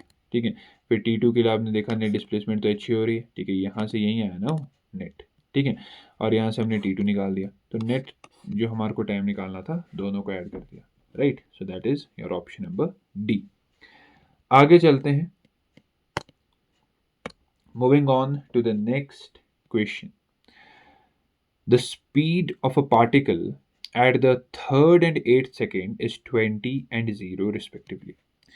तो अब हम क्या करेंगे, देखो velocity at the third second कितनी है 20, velocity at the eighth second कितनी है 0, एवरेज एक्सेलरेशन। यार बहुत ही सिंपल सा क्वेश्चन है, बहुत ही ज़्यादा सिंपल। देखो एवरेज एक्सेलरेशन क्या होगा, नेट चेंज इन वेलोसिटी, ठीक है, upon net change in time. Simple. आप देखो नेट चेंज इन वेलोसिटी कितना हुआ, final velocity minus initial velocity upon final time minus initial time हुआ ना। फाइनल वेलोसिटी 0, इनिशियली 20 थी, ठीक है, और फाइनली टाइम 8वां सेकेंड था, इनिशियली टाइम 3रा सेकेंड था। तो कितना हो गया ये 20, ऑल दो माइनस का साइन है, ठीक है, और नीचे क्या हो गया ये 5। ठीक है, इसको सॉल्व करो, कितना आया -4 मीटर्स पर सेकेंड स्क्वायर। तो यहाँ पे जस्ट मैग्नीट्यूड की बात हो रही है, that is option number B, -4 meter per second square. तो कंसेप्चुअल चीज़ यहाँ पे क्या थी, आपको पता होना चाहिए व्हाट इज एवरेज एक्सेलरेशन का formula, net change in the velocity upon net time. ठीक है, सिंपल। मूविंग ऑन, नेक्स्ट क्या है, आहा, ये काफ़ी अच्छा क्वेश्चन है, काफ़ी बड़ा भी है। So let's begin. Question says a body is thrown vertically upwards from a point A 125 meters above the ground। तो हम यहाँ पे इसका डायग्राम बना देते हैं। अब लेट अस एज्यूम कि ये ग्राउंड है, तो ग्राउंड से 125 मीटर की हाइट से, ठीक है, हमने एक बॉडी को वर्टिकली अपवर्ड्स फेंका है। ठीक है, एक बॉडी को वर्टिकली अपवर्ड्स फेंका हमने, ओके, और it goes up to a maximum height of 250 meters above the ground. ठीक है, तो ये ऊपर गया और ऑफकोर्स ये नीचे तो आएगा। ठीक है, तो ये कितना गया ऊपर, it went somewhere 250 meters max from ground. It passes through point A in the downward, of course वहीं से आएगा, ठीक है, तो मैंने थोड़ा आगे लिखा है। The velocity of the body when it is at a height of 70 meters above the ground. अब जब ये सिर्फ 70 मीटर ग्राउंड से रह गया था, 70 मीटर जब ग्राउंड से ऊपर था और नीचे को आ रहा था, उस टाइम पर हमारे से इसकी वेलोसिटी पूछी। ओके, अब अगर हम देखें, देखो अब मैं आपको कुछ कुछ शॉर्टकट फॉर्मूलाज आपको ऑलरेडी पता होने चाहिए, ठीक है। एक्चुअली कुछ नहीं है, ये सारे इक्वेशन ऑफ मोशन से डेराइव्ड है। आपको पता है कि मैक्सिमम हाइट का फॉर्मूला क्या होता है? मैक्सिमम हाइट का फॉर्मूला पता है, यू स्क्वेयर अपॉन 2g, ये होता है। Okay, you square upon 2g होता है। तो अगर यू स्क्वेयर अपॉन 2g होता है, आप देखो यहाँ से यहाँ ये बॉडी मैक्सिमम हाइट कितनी गई, 250 माइनस 125, 125 मीटर्स, राइट, 125 मीटर्स ऊपर गया, यू स्क्वेयर अपॉन 2g, ठीक है। तो 2g यानी हम g को 10 ले रहे हैं क्योंकि यहाँ पे ऑलरेडी दिया वैल्यू 10। तो यहाँ से अगर आप देखो तो आपको दिख रहा है 250, 500 आ जाएगा। जी देखो ना, 125 इंटू 2 कितना होता है, 250, राइट। सो 250 इंटू 10, 2500, 2500 का आपको रूट करना पड़ेगा यू निकालने के लिए, ठीक है। और ये आपके पास आ जाएगा कितना, 50 मीटर्स पर सेकेंड। तो आपको यहाँ से ये पता चला कि आपने इस बॉडी को 50 मीटर्स पर सेकेंड की वेलोसिटी से ऊपर फेंका था। इतना तो समझ आ गया, ठीक है, ये हमने निकाल दिया। बट हमारे से पूछा है कि यहाँ पे कितनी वेलोसिटी होगी, यहाँ पे देखो, ऑल्दो हमारे से ये नहीं पूछा था कि इनिशियल वेलोसिटी क्या थी, बट हमारे से यहाँ पे ये पर्टिकुलर वेलोसिटी पूछी है। सो अब इसको कैसे अप्रोच करेंगे, देखो अब आप देखो, जब अगर हम यहाँ से ले रहे हैं, कहाँ से ले रहे हैं, यहाँ टॉप से, इस पॉइंट से, ठीक है, हम इस पॉइंट को कंसीडर करेंगे, हम यहाँ से यहाँ तक का मोशन कंसीडर करते हैं इसका। अगर आप देखो, हम यूज़ करें फाइनल वेलोसिटी का स्क्वायर माइनस इनिशियल वेलोसिटी का square is twice of acceleration into displacement, इस फॉर्मूला को फाइनल वेलोसिटी का स्क्वायर यानी जो मेरे को यहाँ पे चाहिए नीचे वी स्क्वायर, इनिशियली तो ये ड्रॉप ही हुआ क्योंकि इनिशियल वेलोसिटी ऊपर जाके जीरो हो गई थी इसकी जब ऊपर जाता रहा, ठीक है, तो इनिशियल वेलोसिटी जीरो है, तो हम कहेंगे it is 2 into acceleration 10 displacement. अब डिस्प्लेसमेंट कितनी होगी, 250 minus 70, so 250 minus 70 is 180 meters, ठीक है, इतनी डिस्प्लेसमेंट जो मैंने ग्रीन से मार्क किया। ये हमारे पास कितना आता है, 3600, ठीक है। तो हमें वेलोसिटी निकालनी थी, it is going to be a root of 3600, that is 60 meters per second, और ये हमसे पूछा भी था 60 मीटर्स पर सेकेंड। देखो मैंने आपको दोनों तरीके से बता दिया, अगर हमारे से पूछता कि ये इनिशियल वेलोसिटी कैसे निकालनी है तो आप ये तरीका ले सकते हो, ठीक है। बट इसने पूछा इस पॉइंट पे वेलोसिटी क्या निकालनी थी, जो एक्चुअल क्वेश्चन था, तो हमने क्या किया, आपको पता है जब हम किसी चीज़ को ऊपर थ्रो करते हैं तो उसकी वेलोसिटी एक पॉइंट पे जाके क्या हो जाती है, ज़ीरो, और जब ये ऊपर यहाँ पे क्या हो गई, ज़ीरो, ठीक है, और आपको यहाँ निकालनी थी v, right, 2 into acceleration into displacement, displacement आप कितना लोगे, सिर्फ इतनी, ठीक है, जो ये मैंने आपको ग्रीन से यहाँ पे मार्क किया है, जस्ट इतना displacement, that is 250 minus 70 meters. Clear हो गया, आगे चलें। आगे हमारे पास क्या चीज आती है, next question, a scooter starts from rest, have an acceleration of 1 meters per second square, while a car which is 150 meters behind it starts from rest with an acceleration of 2 meters per second square. After how much time the car catches up with the scooter? तो यहाँ पे कौन सा concept use होगा, यहाँ पे concept use हो रहा है रिलेटिव वेलोसिटी, तो पड़ा है ना, बट चलो थोड़ा सा ये रिलेटिव एक्सेलरेशन, ठीक है, तो यहाँ पे किसका कंसेप्ट यूज हो रहा है, रिलेटिव एक्सेलरेशन। तो एक्चुअली क्या है, तो हम एक अच्छा जैसा पहले स्कूटर बना देते हैं, स्कूटर, तो लेट अस से दिस इज अ स्कूटर, ठीक है, दिस पे सीट है, और लेट अस से यहाँ पर हम एक कार भी बना देते हैं, ठीक है, तो ये हमने कार बना दी, स्कूटर बना दिया। आपको पता है कि ये कार कितने के एक्सेलरेशन से चल रही है, 2, और ये स्कूटर कितने के एक्सेलरेशन से चल रहा है, 1। तो अगर आप देखो acceleration of the car with respect to the scooter is going to be acceleration of the car minus acceleration of the scooter, that is 2 minus 1, that is 1। ठीक है, तो आपको दिख रहा है कि जो रिलेटिव एक्सेलरेशन है वो कितना है, 1 मीटर पर सेकेंड स्क्वायर। अच्छा जी, ये तो अच्छा हो गया, हमारे को रिलेटिव एक्सेलरेशन मिल गया। ठीक है, तो मैंने आपसे कहा कि relative acceleration is 1 metres per second square. आपको दिख रही है डिस्प्लेसमेंट कितनी कवर करनी है, 150 मीटर्स। अब आपको निकालना क्या है, how much time the car catches up. Simple, हम यूज़ करेंगे displacement is initial velocity into time plus half of acceleration into time square. ठीक है, तो ये हमने इक्वेशन यूज़ की। डिस्प्लेसमेंट 150 मीटर दे रखा है, इनिशियल वेलोसिटी 0 है। कैसे पता, यहाँ लिखा हुआ है स्टार्ट्स फ्रॉम रेस्ट। ठीक है, और half of acceleration 1 time square, time तो निकालना है। तो आप यहाँ से अगर इसको सॉल्व करोगे तो आपके पास आ जाएगा t square is 300 and t is under the root of 300 seconds. Clear, तो that is option number b. तो काफ़ी अच्छा क्वेश्चन था। ठीक है, मैंने आपको बता दिया कि यहाँ पे किस चीज़ का कंसेप्ट यूज़ हुआ था, रिलेटिव एक्सेलरेशन। हमने एक्चुअली स्कूटर का एक्सेलरेशन निकाला विद हमने बेसिकली जो ये आपका क्या है, कार का एक्सेलरेशन निकाला with respect to scooter. So acceleration of the car with respect to scooter is equal to acceleration of the car minus acceleration of the scooter, वो हमारे पास वैल्यू आई। उसके बाद हमने displacement is initial velocity into time plus half a t square, इसको हमने लगाया, यहाँ से हमने टाइम की वैल्यू निकाल दी। That's it, easy. आगे चलते हैं, moving on to the 17th question. ठीक है, तो 17th क्वेश्चन में हम बात करते हैं।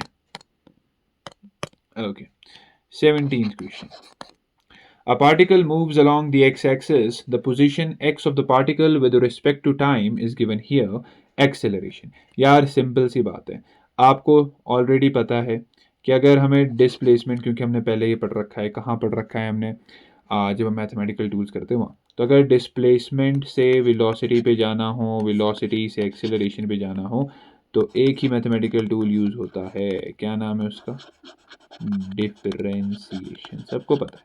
ठीक है, और अगर हमने उल्टा आना हो तो हम किसको यूज़ करते हैं, हम इंटीग्रेशन को यूज़ करते हैं, पता है। तो बस जब पता है तो फिर जस्ट अप्लाई करनी है चीज़ें। ओके, आपको पता है अगर मुझे वेलोसिटी निकालनी है तो मुझे क्या करना पड़ेगा, D X upon D T करना पड़ेगा, डिफ्रेंशिएट करना पड़ेगा। तो मैं लिखूंगा डी अपॉन डी टी, ठीक है, of b not, right, plus b one t plus b two t square. ठीक है, अब आपको पता है बी नॉट एक कांस्टेंट है, डिफ्रेंशिएशन ऑफ कांस्टेंट 0 हो जाता है। ठीक है, और बी वन टी का डिफ्रेंशिएशन क्या हो जाएगा, बी वन, और इसका क्या हो जाएगा आपका 2b2t। ठीक है जी, अब हम एक्सेलरेशन निकालेंगे, एक्सेलरेशन पूछा है ना हमसे, तो मैं करूँगा डी अपॉन डी टी, यानी कि d upon D T of v, and v is b one plus 2b2t। अब b1 एक कांस्टेंट है, इसका डिफरेंशिएशन 0, और 2bt में सिर्फ 2b2 ही बचा। ठीक है, तो आपके पास जो नेट आंसर आया that is 2b2। Very easy, option D. बस आपको क्या पता होना चाहिए, देखो ये कहाँ पे आया हुआ है, एम्स 2012 का क्वेश्चन है ये। ठीक है, तो आपको बस इतना पता होना चाहिए कि आपके मैथमेटिकल टूल के कंसेप्ट ये, कि अगर आपने क्या कहते हैं डिस्टेंस से वेलोसिटी पे, वेलोसिटी से एक्सेलरेशन पे जाना है तो डिफरेंशिएशन करना पड़ता है, उल्टा आना है तो इंटीग्रेशन करना पड़ता है। बस सिंपल सा आपका डिफरेंशिएशन पे बेस्ड ये क्वेश्चन था, जिसकी मैथमेटिकल टूल्स स्ट्रॉन्ग हैं। ठीक है, वो आराम से इस क्वेश्चन को कर जाएगा। आगे चलते हैं, तो अब ग्राफिकल क्वेश्चन भी मैंने आपके लिए लाया एक, तो ग्राफिकल क्वेश्चन की बात भी ज़रा कर लेते हैं। The displacement of a particle as a function of time is shown in the figure it indicates. देखो कुछ चीज़ें ज़रा ग्राफ की ध्यान दो। अगर मैं ये डिस्टेंस, ये अगर मैं ये डिस्प्लेसमेंट और टाइम का ग्राफ बना रहा हूँ, आपको पता है डिस्प्लेसमेंट ऑफ टाइम, डिस्प्लेसमेंट और टाइम का मतलब होता है कि लेट अस से अगर मैं किसी एक पॉइंट पे बात कर रहा हूँ यहाँ पे, तो this is distance, this is time, ठीक है। और अगर मुझे स्लोप निकालनी है तो मैं स्लोप हमेशा कैसे निकालता हूँ, ध्यान देना, हमेशा tan थीटा से निकलती है। tan theta is perpendicular upon base, ठीक है। तो यहाँ से आपको पता चल रहा है कि इसकी जो स्लोप है वो हमें क्या देता है, वेलोसिटी देता है। ये चीज़ ध्यान देना पहले, ठीक है। देखो किसी भी ग्राफ की अगर स्लोप निकालनी होती है तो वो हम tan थीटा से निकालते हैं, और tan थीटा से हमने जब डिस्प्लेसमेंट टाइम ग्राफ की स्लोप निकाली तो उससे पता चला वेलोसिटी आती है, राइट। यहां से आपको दिख रहा है कि ये बिल्कुल स्ट्रेट लाइन है। इसका मतलब हुआ, इसका मतलब क्या हुआ, इसका मतलब ये हुआ कि आपकी जो वेलोसिटी है वो कांस्टेंट है। कब, अगर स्ट्रेट लाइन हो, इसके लिए इसकी बात हो रही है, वेलोसिटी कांस्टेंट है, ठीक है, ओके। बट अगर आप देखो जो ये वाला ग्राफ है ये काफी कर्व्ड है। इसका मतलब हुआ कि जो वेलोसिटी है वो टाइम के साथ घट रही है। मतलब वो जो बॉडी है वो कहीं ना कहीं क्या चीज कर रही है, रिटार्डेशन। देखो बच्चों को ऐसा लगता है कि क्या कहते हैं, जो ये ग्राफिकल क्वेश्चन होते हैं ना काफ़ी आसान होते हैं, नहीं, इनमें ज़्यादा दिमाग लगता है, समझना पड़ता है इनको, ठीक है। तो पहले मैंने आपको एक कंसेप्ट बताया कि अगर हमारे पास कोई डिस्प्लेसमेंट टाइम ग्राफ हो जो बिल्कुल सीधी लाइन बना रहा हो, तो उसका मतलब होता है कि वेलोसिटी जो है वो कांस्टेंट है। कांस्टेंट वेलोसिटी का मतलब तो सबको पता है क्या, कि एक्सेलरेशन ज़ीरो है, ठीक है, ओके। ये तो पता है हमें कि एक्सेलरेशन ज़ीरो है। अब tan थीटा से हम हमेशा स्लोप निकालते हैं, ये भी मैंने आपको बता दिया। बट यहाँ अगर आप देखो ये बेसिकली नीचे को झुक रहा है। नीचे को झुकने का मतलब हुआ कि वेलोसिटी कम हो रही है, मतलब यहाँ पे कहीं ना कहीं रिटार्डेशन हो रही है। और एक पॉइंट पे आके डिस्प्लेसमेंट नहीं बढ़ रही, मतलब कि ये रेस्ट पे आया है, ओके। तो अगर हम पहला ऑप्शन पढ़ें तो ये कह रहा है the velocity of the particle is constant through out. नहीं, वेलोसिटी कांस्टेंट नहीं है क्योंकि रिटार्डेशन हो रहा है, ठीक है। तो पहला तो आपका कतई गलत हो गया, ठीक है। दूसरा, acceleration of the particle is constant through out. Accelerate तो ये कर ही नहीं रहा है, ये तो रिटार्ड कर रहा है। The particle starts with a constant velocity and is accelerated, गलत। डी ऑप्शन क्या है, the motion is retarded and finally the particle stops, ठीक है। तो finally the particle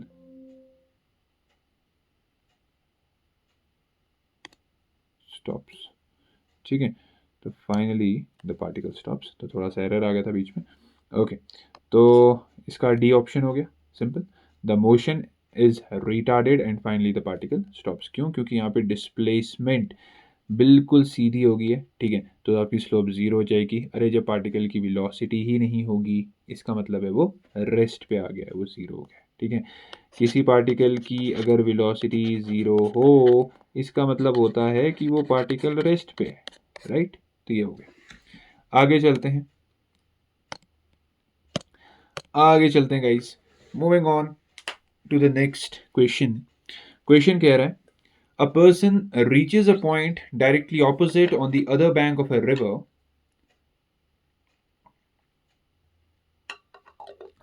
Let me hydrate a bit.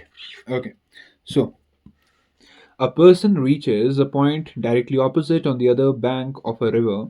The velocity of the water is 4, velocity of the person in still water is 5 if the width is 84.6, the time taken. देखो ये concept आपको मैं पहले समझा दूं, ऐसे मैंने ये फर्स्ट क्वेश्चन में भी समझाया था।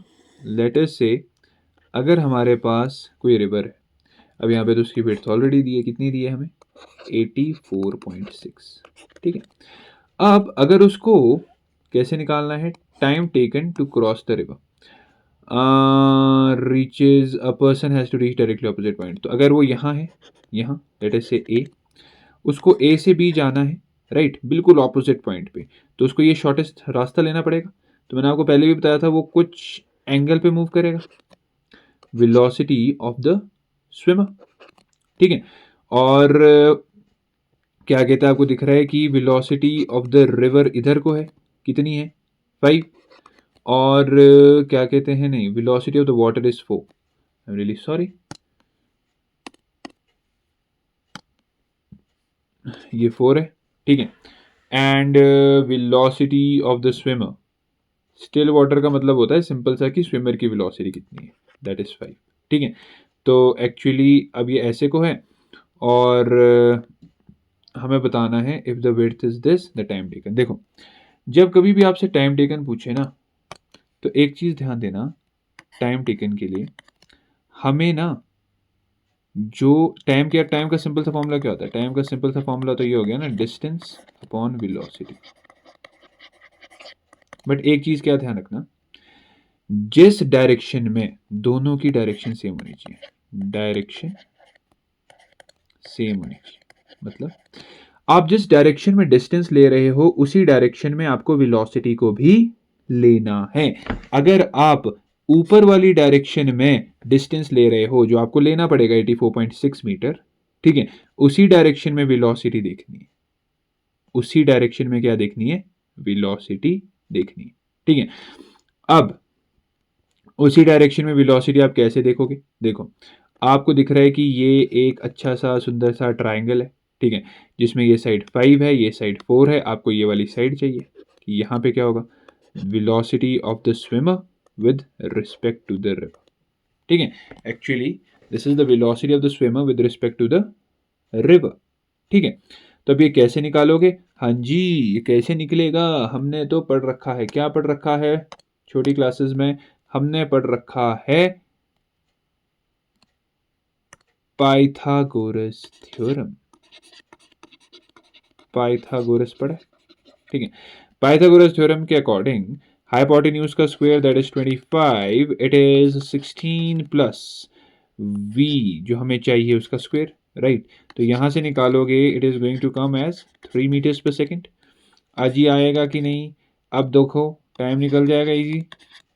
84.6 divided by 3, that is 3 2 the 6 7 8, so it is going to come out as 28.2 seconds, simple। तो इसको कर दो SEC seconds, right? So it is 28.2 seconds, simple।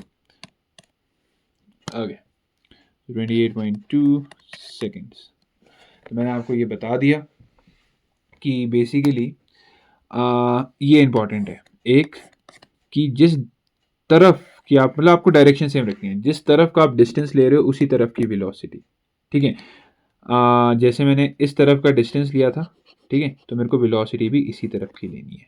ध्यान देना, जिस तरफ का डिस्टेंस उसी तरफ की वेलोसिटी। तो उस तरफ की वेलोसिटी हमने कैसे निकाल दी? सिंपल, पाइथागोरस थ्योरम लगाई, ठीक है, और हमने निकाल दी। उसके बाद टाइम निकालना तो बहुत ईजी था। चलो आगे चलते हैं। आगे हमारे पास आता है जी ये वाला क्वेश्चन, तो let's do it. A ball is thrown vertically downwards with a velocity of 20 meters per second from the top of a tower. It hits the ground after some time with a velocity of 80, the height of a tower. जी ये तो बड़ा simple है। Actually इतने ज़्यादा tough questions आते नहीं है। देख रहे हो आप कितना सिंपल सा क्वेश्चन इन्होंने पूछा। इन्होंने पूछा from the top of a tower. तो लेट अस से हमारे पास कोई ये टावर है, यहाँ से हमने उसको फेंका और यहाँ पे हमसे वेलोसिटी पूछी है। तो ये फाइनल वेलोसिटी, इनिशियल वेलोसिटी कितनी दे रखी है? 20। फाइनल वेलोसिटी कितनी दे रखी है? 80। We been asked the distance, right. तो आपको पता है फाइनल वेलोसिटी का स्क्वायर माइनस इनिशियल वेलोसिटी का square is equal to twice of acceleration into displacement, ठीक है, ये तो हम सबको पता है, राइट। तो आगे चलो, इसको अप्लाई करना है जस्ट। फाइनल वेलोसिटी का स्क्वायर 80 का स्क्वायर 6400 माइनस इनिशियल वेलोसिटी का स्क्वायर 20 का square 400 is twice of acceleration, it is all due to gravity and displacement. तो आपको दिख रहा है कि this is 6000 is 2 into 10 into S, ये कैंसिल हो गया। So this is coming out to be 300 metres displacement, very simple, ठीक है। तो 300 मीटर्स की डिस्प्लेसमेंट हमारे को यहाँ पे देखने को मिलेगी। हो गया, इजी क्वेश्चन था। क्या यूज हुआ? जस्ट ए कंसेप्ट यूज हुआ, क्या चीज? ये न्यूटन की इक्वेशन, दैट्स इट। आगे चलते हैं।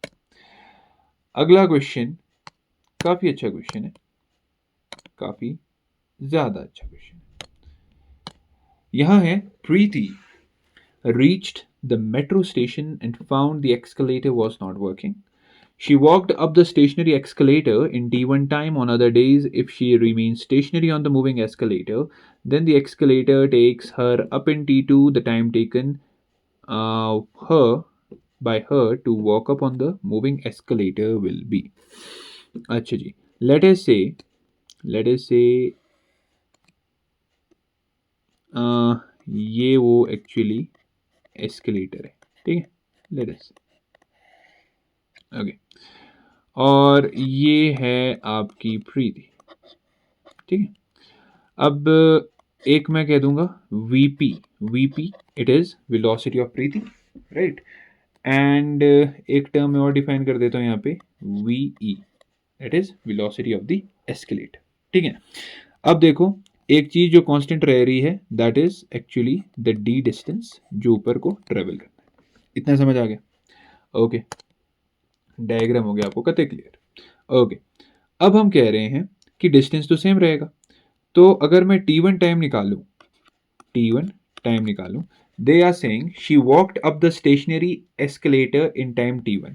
स्टेशनरी एस्केलेटर टाइम t1 का मतलब डिस्टेंस तो d थी, तो जब वो स्टेशनरी था तो इसका मतलब वो अपनी वेलोसिटी से चली आई मीन वीपी, ठीक है। सिमिलरली अगर मैं t2 टाइम निकालूं तो t2 टाइम में, ठीक है, एस्केलेटर चल रहा है बट वो खुद नहीं चल रही है, तो मतलब VE t2 is D upon VE. अच्छा, ओके जी। अब हमारे से क्या पूछते हैं, what is the time taken by her to walk up on the moving escalator, मतलब टोटल टाइम, मतलब जो आपको टाइम निकालना है, ठीक है, डिस्टेंस डी ही रहेगा, ठीक है, बट एक्चुअली क्या होगा, दोनों की वेलोसिटी ऐड हो जाएगी क्योंकि वो खुद भी चल रही है और एस्केलेटर भी चल रहा है, सिंपल है। तो आपको डी डी रखना है, यहाँ से इन दोनों इक्वेशंस को यूज करो, दोनों को, 1 और 2 को। यहाँ से आप वीपी को क्या लिख सकते हो, डी अपॉन t1, और वीई को क्या लिख सकते हो, डी अपॉन t2, ठीक है। अगर आप देखो डी डी डी कैंसिल हो जाएंगे, तो 1 upon t1 plus 1 upon t2। तो अगर आप यहाँ देखो, दिस इम्प्लाइज कि क्या कहते हैं, 1 डिवाइडेड बाय, यहाँ पे नीचे आपने एलसीएम ले लिया, t1 t1 प्लस t2, ठीक है। तो यहाँ पे t1 t2 ऊपर आ गया, t1 t2 ऊपर आ गया, और यहाँ आ गया t1 प्लस t2, खत्म। सो t1 t2 t1 plus t2, that is option number 3 सी, हो गया। तो इजी सा क्वेश्चन था पर था काफ़ी इंटरेस्टिंग, ठीक है। एक चीज़ ये ध्यान रखना कि हर केस में जो डिस्टेंस डी ट्रेवल हो रहा है वो सेम है, ठीक है। वीपी प्रीति की वेलोसिटी थी, वीई एस्केलेटर की थी, ठीक है। तो हमने बड़े आराम से पहले t1 निकाला, फिर t2 निकाला, फिर जो नेट टाइम लगेगा वो नेट डिस्टेंस अपॉन दोनों की वेलोसिटी ऐड कर दी, क्योंकि दोनों यूज हो रहे हैं, प्रीति की वेलोसिटी भी लग रही है, एस्केलेटर की भी लग रही है, और हमारे पास ये रिलेशन आ जाएगा। आगे चलते, तो हमारे पास काफ़ी छोटा सा क्वेश्चन है, the acceleration of a moving body is found from acceleration. अच्छा जी, तो पहले देख लेते हैं एक एक, area under velocity time graph. तो देखो, this is your velocity time graph, ये वेलोसिटी ये टाइम, अब इसके अंडर का एरिया, लेटेस्ट से अगर ये ग्राफ ऐसा है तो इसके अंडर ये वाला एरिया आया, ठीक है। अब इसके अंदर के एरिया का क्या मतलब होता है यार, इसके अंदर का एरिया, लेटेस्ट से अगर आप उसको एक रेक्टेंगल भी फॉर एग्जांपल एज्यूम करते तो आप क्या करते हैं, लेंथ इंटू ब्रेड्थ, तो इसके अंदर का एरिया v इंटू टी देता है, और v इंटू टी क्या है, डिस्प्लेसमेंट, ठीक है। तो v इंटू टी तो डिस्प्लेसमेंट होता है, मतलब आपको ये पता होना चाहिए the area under the velocity time graph जो ये है, ठीक है, इससे हमारे पास क्या चीज़ आती है, डिस्प्लेसमेंट आती है, ना कि एक्सेलरेशन। क्यों? क्योंकि अगर आप इनको मल्टीप्लाई करोगे ना, v into t that is displacement, तो area under displacement time graph, ठीक है। अब यार जो डिस्प्लेसमेंट टाइम ग्राफ होता है उसके अंडर का एरिया एज सच कोई क्वांटिटी हमें नहीं देता है, ठीक है। देख लो, डिस्प्लेसमेंट टाइम ग्राफ, ये डिस्प्लेसमेंट ये टाइम, तो डिस्प्लेसमेंट टाइम ग्राफ की अगर स्लोप बोलता ना तो वो वेलोसिटी देती है, बट उसका जो एरिया है ना उससे कुछ खास चीज़ हमारे को नहीं मिलती, ठीक है। Slope of the distance time graph, अभी बताया मैंने आपको, डिस्टेंस टाइम ग्राफ का जो स्लोप होगा वो हमें क्या देगा, वो हमें वेलोसिटी देता है, एक्चुअली डिस्प्लेसमेंट टाइम है बट बात एक ही है, ठीक है। अब देखो ये जो ऑप्शन नंबर डी है जो आंसर भी है actually the slope of velocity time graph. तो this is your velocity time graph, ठीक है। इसका स्लोप मतलब टेन थीटा निकालो। तो टेन थीटा क्या हो जाएगा, V upon T change in velocity upon time acceleration. तो एक्चुअली ये हमारा आंसर है। So the slope of velocity time graph actually gives us acceleration. Pretty easy question. आगे चलते हैं टुवर्ड्स 23rd क्वेश्चन। तो ये क्या कह रहा है, the motion of a particle along a straight line is described by the equation 8 plus x is equal to 8 plus 12t minus t cube, where x is in meters, t in seconds, the retardation of the particle when the velocity becomes 0। ठीक है, तो हमें पहले velocity को 0 करना है, right. वो time निकालना है जब वेलोसिटी 0 होगी। तो अब उसका मतलब ये हुआ कि पहले हम वेलोसिटी निकालें तो सही। तो हम क्या करेंगे, अगेन सिंपल सा कंसेप्ट यहाँ पे यूज हो रहा है, किसका, डिफरेंशिएशन का, ठीक है। तो हम क्या करेंगे, हम बोलेंगे कि जो वेलोसिटी है पहले हम वेलोसिटी निकाल देते हैं, that is D X upon D T, ठीक है।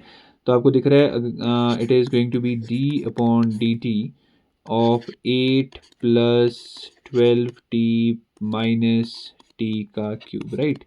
तो 8 कांस्टेंट है, उसकी डिफरेंशिएशन 0 हो गई, प्लस 12 माइनस 3t स्क्वेयर। हमारे को बोला है व्हेन द वेलोसिटी बिकम्स 0, तो लेट अस से ये वेलोसिटी आपकी 0 है। तो आप थोड़ा सा इसको अरे परे शिफ्ट कर दो, ये ऐसा आ जाएगा, फिर ये आपके पास ऐसा आ जाएगा, और फिर आपके पास आ जाएगा कि at t is equal to 2 seconds the velocity is 0। अब इस टाइम पर हमारे को क्या चीज़ निकालनी है, इस बॉडी की रिटार्डेशन निकालनी है। तो निकाल देते हैं। अब रिटार्डेशन निकालने के लिए हमें पहले एक्सेलरेशन का रिलेशन चाहिए। Acceleration is D we upon D T. तो अब हम क्या करेंगे, अब हम इस क्वांटिटी को यूज़ करेंगे क्योंकि ये वेलोसिटी है, ठीक है। तो इसको डिफ्रेंशिएट करोगे तो अभी मैं आपको पूरा डिफ्रेंशिएट करके बताता हूँ, नो शॉर्टकट्स, क्योंकि अभी आपने ताज़ा डिफ्रेंशिएशन इंटीग्रेशन सीखा है, दैट्स वाई, ठीक है। तो जिनको आता है वो डायरेक्टली भी कर सकते हैं। तो 12 का डिफ्रेंशिएशन 0 माइनस 60, ठीक है। और आपको दिख रहा है कि दिस इज़ द थिंग, तो माइनस 60 आया एक्चुअली, राइट। और आपको पता है टाइम कितना है, टाइम इज़ 2 सेकेंड्स, तो you are getting it as minus 12 metres per second square, ठीक है। मतलब कि 12 मीटर्स पर सेकेंड स्क्वेयर का रिटार्डेशन होगा। तो वही तो है, सिंपल। तो आपको बस ये पता होना चाहिए कि डिफ्रेंशिएशन आपको अच्छे से आनी चाहिए। आपको बोला था कि आपको एक्चुअली रिटार्डेशन तब निकालनी है जब इसकी वेलोसिटी 0 हो। तो आपने देखा कि इसकी वेलोसिटी किस टाइम पे 0 है, एक्चुअली हमें वो टाइम की वैल्यू चाहिए थी। उस टाइम की वैल्यू को हमने एक्सेलरेशन के रिलेशन में डाल के रिटार्डेशन निकालते। ईजी। आगे चलो। आहा, काफ़ी अच्छा क्वेश्चन है ये। क्वेश्चन है आपके IJ के कैप वगैरह पे, ठीक है। तो थोड़ा सा इसमें है, तो आइए लेट्स सॉल्व। हमें बोला late R1 B 3t i cap plus 4t square j cap, R2 B 40 square I cap plus 3t J cap. Actually ये जो ब्रैकेट के अंदर t है ना, इसका मतलब ये बिल्कुल भी नहीं है कि R1 मल्टीप्लाइड बाई t। इसका मतलब ये है आपका जो R1 vector expressed in t form, ठीक है। तो इसको R1 इंटू टी मत समझना। They represent the position of the particles 1 and 2 respectively as a function of this the relative speed of the two particles at instant of 1, ठीक है। तो पहले तो वेलोसिटी निकालनी पड़ेगी ना, रिलेटिव स्पीड तो तब निकलेगी। तो मैं आपसे कहता हूँ the velocity for 1 it is going to be D R one upon D T. जो इसकी डिस्प्लेसमेंट है उसको डिफ्रेंशिएट करना पड़ेगा। तो अगर मैं आई कैप के रिस्पेक्ट में इसको डिफ्रेंशिएट करूँगा, so it is going to be 3 I cap, ठीक है, एंड प्लस मैं थोड़ा शॉर्ट में कर रहा हूँ इसको 8t जे कैप। सिंपल। अरे d upon D T of 3t i cap करो, फिर d upon D T of 4t square j cap करो, तो ये चीज़ आई, right. So this is v1। फिर सिमिलर वे में हम v2 को भी निकालेंगे, D R two by D T, ठीक है।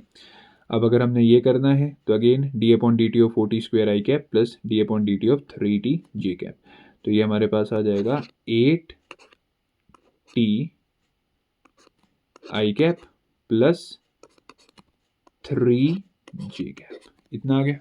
ठीक है, अब हमारे से क्या पूछा है, रिलेटिव वेलोसिटी निकालो, बट कब, t इज इक्वल टू 1 पे, तो टाइम की वैल्यू भी डाल देते हैं। तो टाइम की वैल्यू डालेंगे, यहाँ तो कोई फ़र्क नहीं पड़ा, बट हाँ यहाँ पे पड़ा, तो ये 8 जे कैप हो गया। ठीक है, उसके बाद यहाँ भी देख लेते हैं, it is going to be 8 i cap plus 3 j cap. अब हमारे से पूछा है relative speed of the two particles, तो relative velocity of 2 with respect to 1 is velocity of 2 minus velocity of 1। ठीक है, तो that is 8 i cap plus 3 j cap minus 3 I cap minus 8 j cap हो जाएगा। ठीक है, subtract करना तो सबको आता है, 5 आई कैप माइनस 5 जे कैप। ठीक है, अब आपने वेक्टर्स में एक चीज़ पढ़ रखी है, क्योंकि आपको मैग्नीट्यूड चाहिए एक्चुअली, तो मैग्नीट्यूड कैसे निकालते हो आपको पता है, आपके जो क्या आई कैप, ठीक है, जे कैप, के कैप जो होते हैं, ये एक दूसरे के कितने एंगल पे होते हैं, 90 डिग्री पे होते हैं। ठीक है, so they are actually what, they are actually orthogonal vectors. ठीक है, ऑर्थोगोनल वेक्टर्स में मैग्नीट्यूड कैसे निकालते हैं, a square plus b square under the root. ठीक है, तो वही चीज़ हम यहाँ पे करेंगे, दैट इज़ 5 का square 25 plus 25 under the root. ठीक है, बेशक माइनस साइन भी हो बट लगता प्लस ही है। ठीक है, क्योंकि -25 का स्क्वायर करोगे +25 हो जाएगा। So this is going to come out as 5√2 metres per second, simple.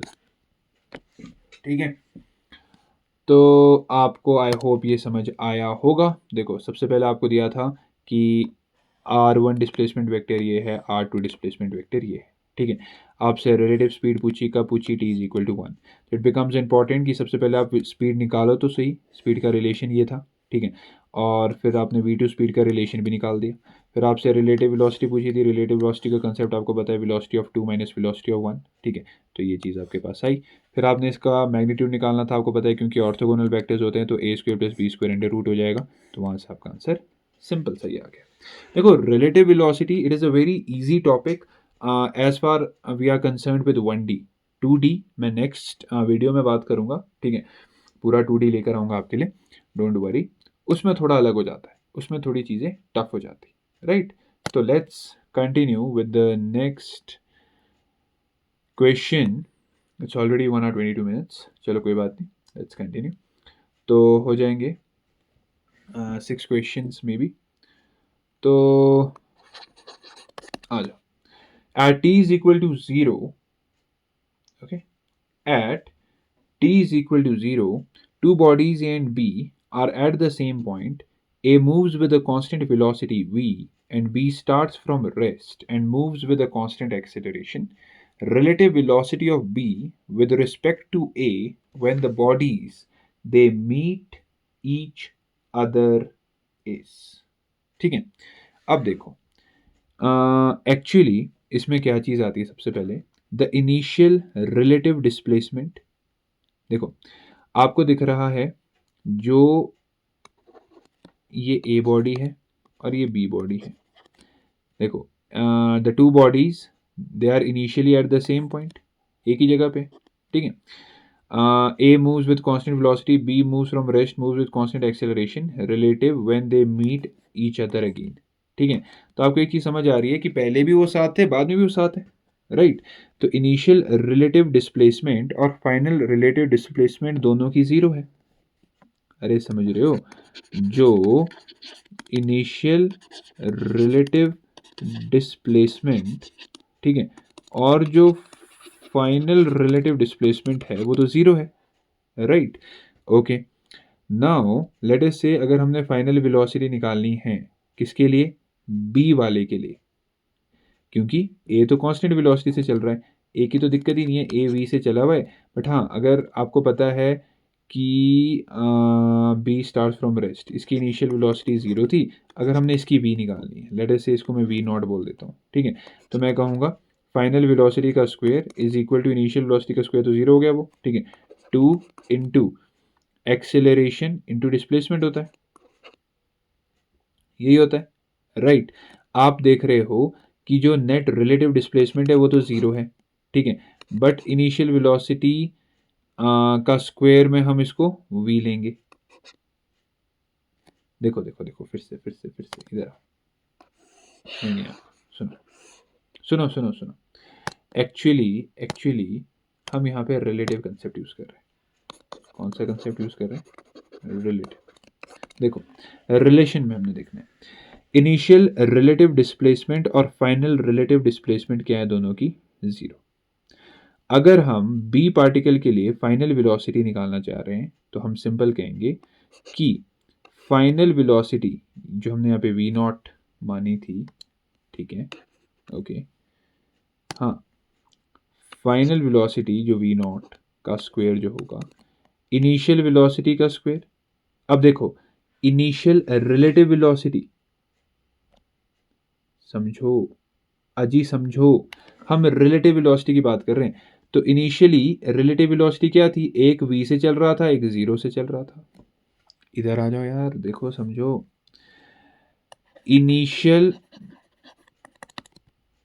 Relative velocity, initial relative velocity, relative velocity of b, I am really sorry, relative velocity of a, क्योंकि b तो already rest पे, relative velocity of a with respect to b क्या हो जाता? v minus 0 हो जाता, v होता। देखो ना, a v वेलोसिटी से चल रहा था, b तो रेस्ट पे था, तो इनिशियली अगर हम रिलेटिव वेलोसिटी देखें तो वो v ही है, ठीक है। यहां जो हम इक्वेशन बना रहे हैं वो रिलेटिव वेलोसिटी की बना रहे हैं। फाइनली जो रिलेटिव वेलोसिटी का स्क्वायर होगा वो इनिशियली रिलेटिव वेलोसिटी का square plus 2 into acceleration into relative displacement. ये सारी जो वैल्यूज हैं, ये सारी की सारी रिलेटिव वैल्यूज हैं। रिलेटिव फाइनल वेलोसिटी का square is equal to relative initial velocity का square plus 2 into acceleration into relative displacement, ठीक है। आपको ये मैंने पहले ही बता दिया कि रिलेटिव डिस्प्लेसमेंट तो जीरो हो जाएगी, क्यों? क्योंकि पहले भी साथ है, बाद में भी साथ है। तो यहां से आपके पास आ जाएगा कि फाइनली जो आपके पास, क्योंकि तो जीरो हो गया, तो फाइनली जो आपके पास रिलेटिव वेलोसिटी है वो वही है जो इनिशियली भी रिलेटिव वेलोसिटी थी। तो वही इन्होंने पूछा है कि बेसिकली आपके पास रिलेटिव वेलोसिटी क्या होगी जब वो फिर से मिलेंगे, तो वो सेम ही रहने वाली है, कोई चेंज नहीं हुआ उसमें। तो काफी अच्छा क्वेश्चन था। तो फिर से एक बार समझाता हूं, देखो हमारे पास दो बॉडीज है, बॉडी ए, बॉडी बी। दोनों की दोनों बॉडीज अभी एक साथ रेस्ट पे, बाद में वो एक साथ ही रेस्ट पे आनी है। तो इनिशियली उनके बीच जो रिलेटिव डिस्प्लेसमेंट थी और फाइनली उनके बीच जो रिलेटिव डिस्प्लेसमेंट है वो जीरो ही रहनी है, ठीक है। अगर हम बात करें इनमें इनिशियली जो रिलेटिव वेलोसिटी है वो बेसिकली v ही है, क्योंकि ये वाली बॉडी v से ही चल रही थी, इसकी इनिशियल वेलोसिटी जीरो थी, ठीक है। अब हम अगर रिलेटिव वैल्यूज के बेस पे, ठीक है, इक्वेशन ऑफ मोशन लगाए तो हम कह सकते हैं कि फाइनल रिलेटिव वेलोसिटी का square is initial relative velocity का square plus 2 into acceleration into relative displacement. यहां से हमने निकाला कि जो फाइनली रिलेटिव वेलोसिटी है वो वही है जो इनिशियल रिलेटिव वेलोसिटी है, तो वही हमसे पूछा था। सो इसका आंसर ऑप्शन सी हो जाएगा। ठीक है, समझ आ रहा है? आगे चलते हैं guys. So moving on, we are having the next question here. तो ये क्वेश्चन क्या है?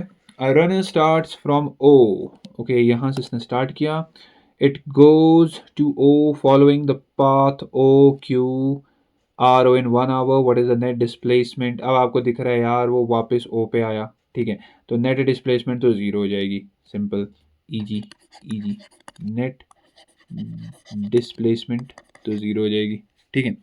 जो आगे है वो निकालना है एवरेज स्पीड। अब आपको मैं ऑलरेडी बता चुका हूँ पिछले क्वेश्चंस में भी कि एवरेज स्पीड क्या होती है, total distance, actually distance, displacement नहीं, distance, distance travelled upon total time taken. अब डिस्टेंस उसने कैसे ट्रेवल किया, ये उसने आर डिस्टेंस, रेडियस जो था ये आर तो चला ही, साथ में ये वाला भी चला। अब ये कितना है, देखो पूरी सरकमफ्रेंस, किसी भी सर्कल की पूरी सरकमफ्रेंस कितनी होती है, 2πr होती है, ठीक है, 2πr होती है। उसका कितना है, क्वार्टर है, मतलब 4 से डिवाइड कर दो, यानी कि πr/2 डिस्टेंस वो है। तो हम कहेंगे जो टोटल डिस्टेंस उसने चला, जो टोटल डिस्टेंस उसने चला वो हो गया πr/2 प्लस r और r 2r, ठीक है। तो अब कर लेते हैं इसको कैलकुलेट। तो एक्चुअली आपका जो पाई की वैल्यू है वो होती है 3.14, radius is 1/2, right, plus 2 × 1 2, right. अब अगर आप इसको सॉल्व करोगे सो आपके पास क्या चीज़ आएगी, 1.57, ठीक है, plus 2, right. So this comes out to be 3.57, okay. अब आपको क्या निकालना है, टाइम, आप एवरेज स्पीड निकालनी थी ना, तो यूल से कि आपकी जो एवरेज स्पीड है वो हो जाएगी 3.57, that is the total distance in kilometres, divided by how much time, it says 1 hour, एक ही घंटा बोला इसने, या एक घंटे में। तो ये सिंपल आ गया, 3.57 kilometres an hour is going to be your answer, that's it, easy. तो इसका हो गया ऑप्शन नंबर ए। तो सिंपल है, बस आपको एक चीज़ पता होनी चाहिए, एक छोटा सा कंसेप्ट आपको पता होना चाहिए। क्या कंसेप्ट? पहला तो आपको पता है कि नेट डिस्प्लेसमेंट तो जीरो है, मतलब अगर हमारे से पूछते हैं ये कि what is the average velocity, वो भी जीरो होती क्योंकि डिस्प्लेसमेंट जीरो था। बट इन्होंने क्या पूछा, एवरेज स्पीड। तो जब ये एवरेज स्पीड की बात कर रहे हैं तो आपको पता होना चाहिए it is the distance travelled by time, ठीक है। आपको दिख रहा है कि ये पूरे सर्कल का क्वार्टर है, तो हमने निकाला कि वो कितना डिस्टेंस हुआ, πr/2। बस सिंपल डिस्टेंस को ऐड करो, डिवाइड कर दो उसको टाइम से, that is going to be your average speed 3.57। आगे चलते हैं। अगला क्वेश्चन हमारे पास है, अगला क्वेश्चन हमारे पास है, लेट्स ट्राई डिफरेंट पेन, ठीक है। Initial speed of the alpha particle inside a tube of length 4 meters is 1 kilometers per second. If it is accelerated in the tube and comes out with a speed of 9, then the time for which it remains inside the tube is. तो let us say काफ़ी easy सा question है। अगर आप देखो हमारे पास एक कोई ट्यूब है, ठीक है, ओके, और हमारे पास यहाँ पे कोई अल्फा पार्टिकल, ठीक है, लेट अस से this is the alpha particle, okay. Initial speed of the alpha particle inside a tube, तो जैसे ये ट्यूब के अंदर है, ठीक है, तो इसकी जो वेलोसिटी है इनिशियली यू कह देते हैं, दैट इज़ 1, बस फ़र्क ये इट इज़ इन किलोमीटर्स पर सेकेंड, और जो फाइनली जो बाहर निकलते हुए है दैट इज़ 9, ठीक है जी। और इसकी जो लेंथ है दैट इज़ समवेयर 4 मीटर्स, ठीक है। और द टाइम टेकन, तो टाइम के लिए आप क्या कर सकते हो, आपके पास इक्वेशन है, फर्स्ट इक्वेशन अगर आप देखो, final velocity is equal to initial velocity plus acceleration into time. But यहाँ पे दिक्कत क्या है, ना आपको एक्सेलरेशन पता है ना टाइम पता है, तो आप क्या करोगे, थर्ड इक्वेशन लगाओ, फाइनल वेलोसिटी का square is equal to initial velocity का square plus twice of acceleration into displacement. Final velocity कितनी है, 9 किलोमीटर्स पर सेकेंड, मतलब 9000 मीटर्स पर सेकेंड का स्क्वायर, ठीक है।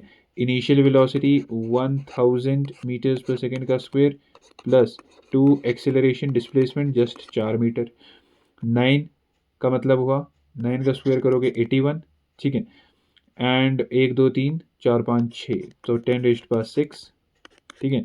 और ये भी कितना हो जाएगा, 10⁻6 प्लस 8, राइट। उसके बाद अगर आप इसको इधर लाओगे सो ये हो जाएगा आपके पास 80 इंटू 10⁻6 इज इक्वल टू 8। तो अगर आप करते हो that is going to be 10⁻7 metres per second square is acceleration हमने निकाल दिया, सॉल्व करो आराम से, 10⁻7 आएगा, ठीक है, ओके जी, ये तो हमने कर दिया।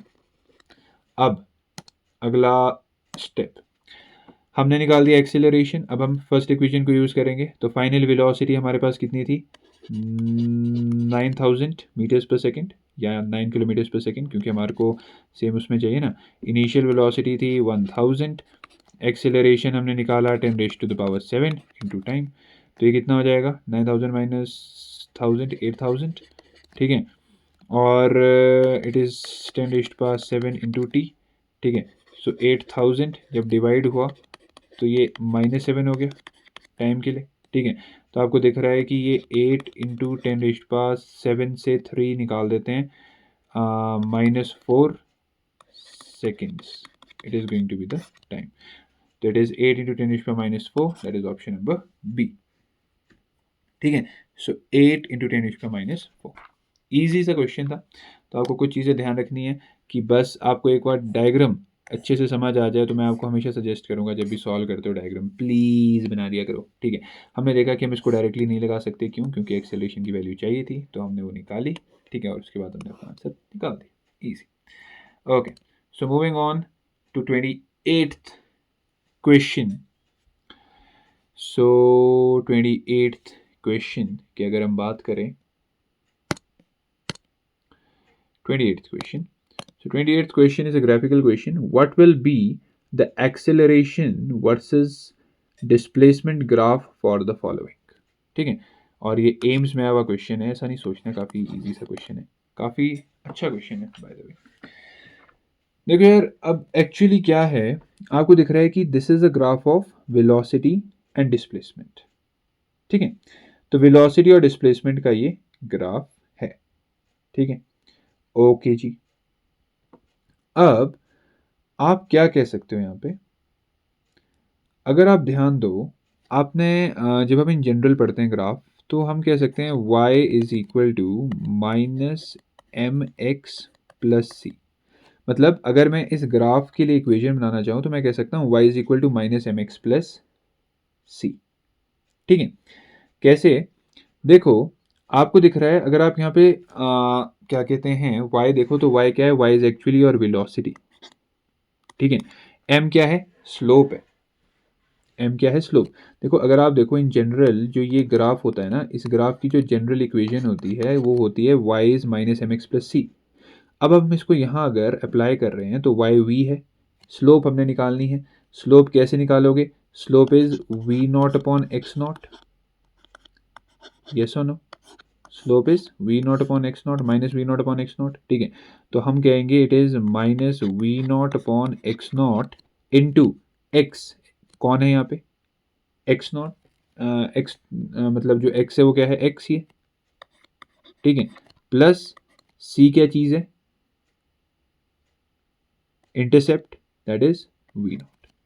देखो फिर से सुनो, अगर हम इस ग्राफ की बात करें, इस पर्टिकुलर ग्राफ की अगर हम बात करें, तो इस ग्राफ की जो जनरल इक्वेशन होती है that is y is -mx+c। उसको अगर हम यहाँ अप्लाई करें, हमने स्लोप निकाला, स्लोप इज -v0/x0। ठीक है, तो हमने बोला that v is -v0/x0 into x plus v0।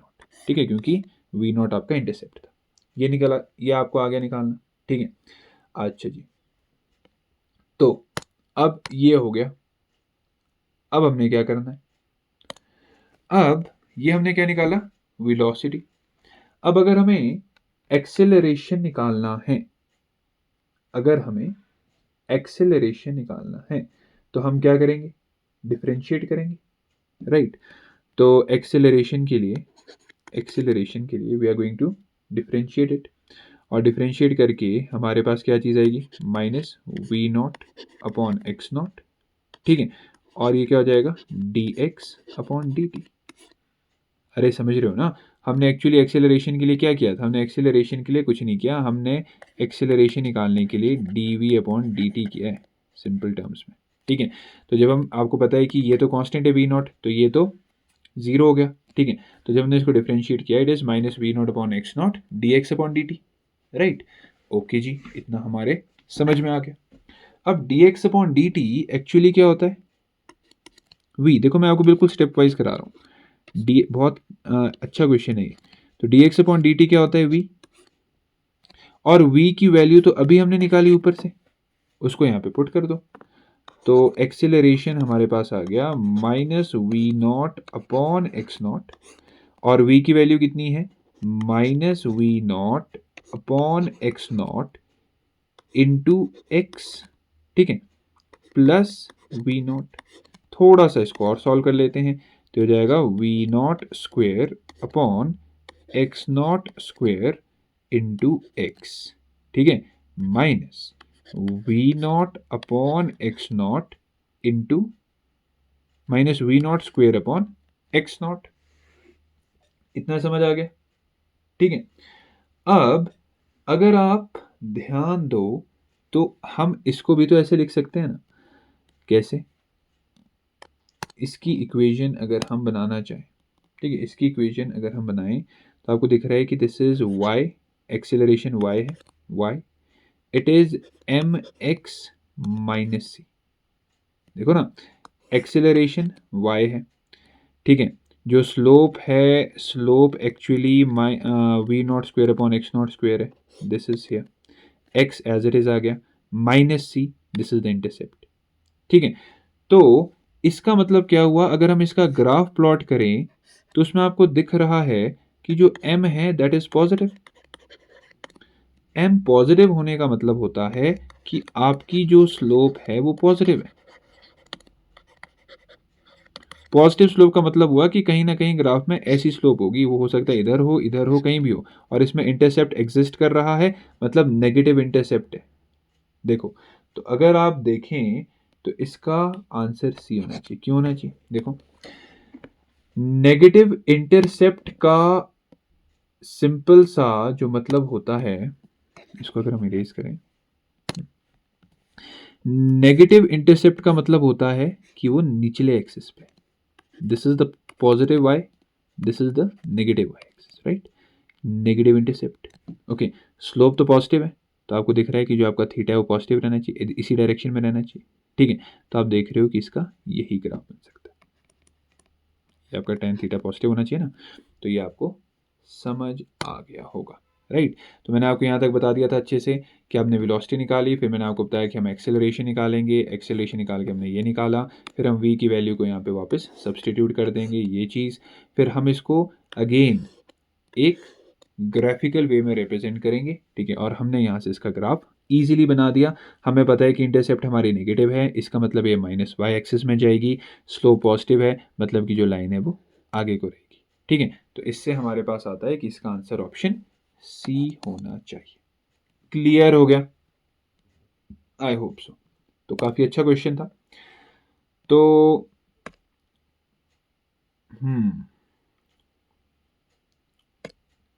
अच्छा, पूरे 30 क्वेश्चन है, तो आ जाओ अब इस क्वेश्चन की बात भी कर लेते हैं। सो आई होप आप सबको मज़ा आ रहा है, ठीक है।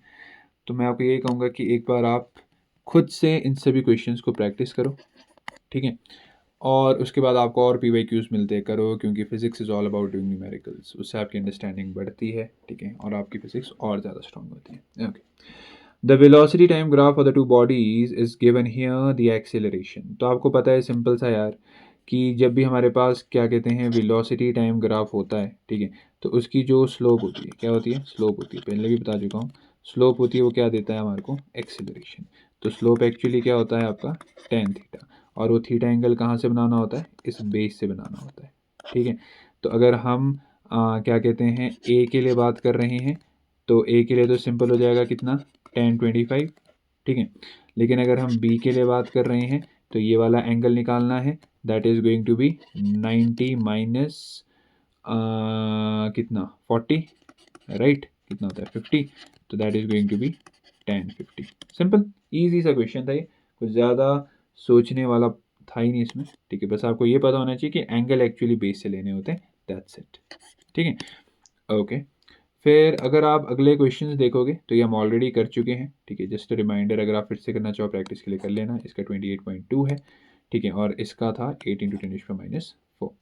तो इसी के साथ ये वीडियो थोड़ी सी लंबी होगी, बट आई होप कि आपको एक्चुअली एक अप्रोच पता चली होगी कि आपको कैसे काइनेमेटिक्स 1D के क्वेश्चंस को अप्रोच करना है, ठीक है। So all the very best. आराम से आई वुड सजेस्ट यू, ये जितने भी क्वेश्चंस थे इनको एक बार खुद प्रैक्टिस करो, खुद लगाओ, ठीक है।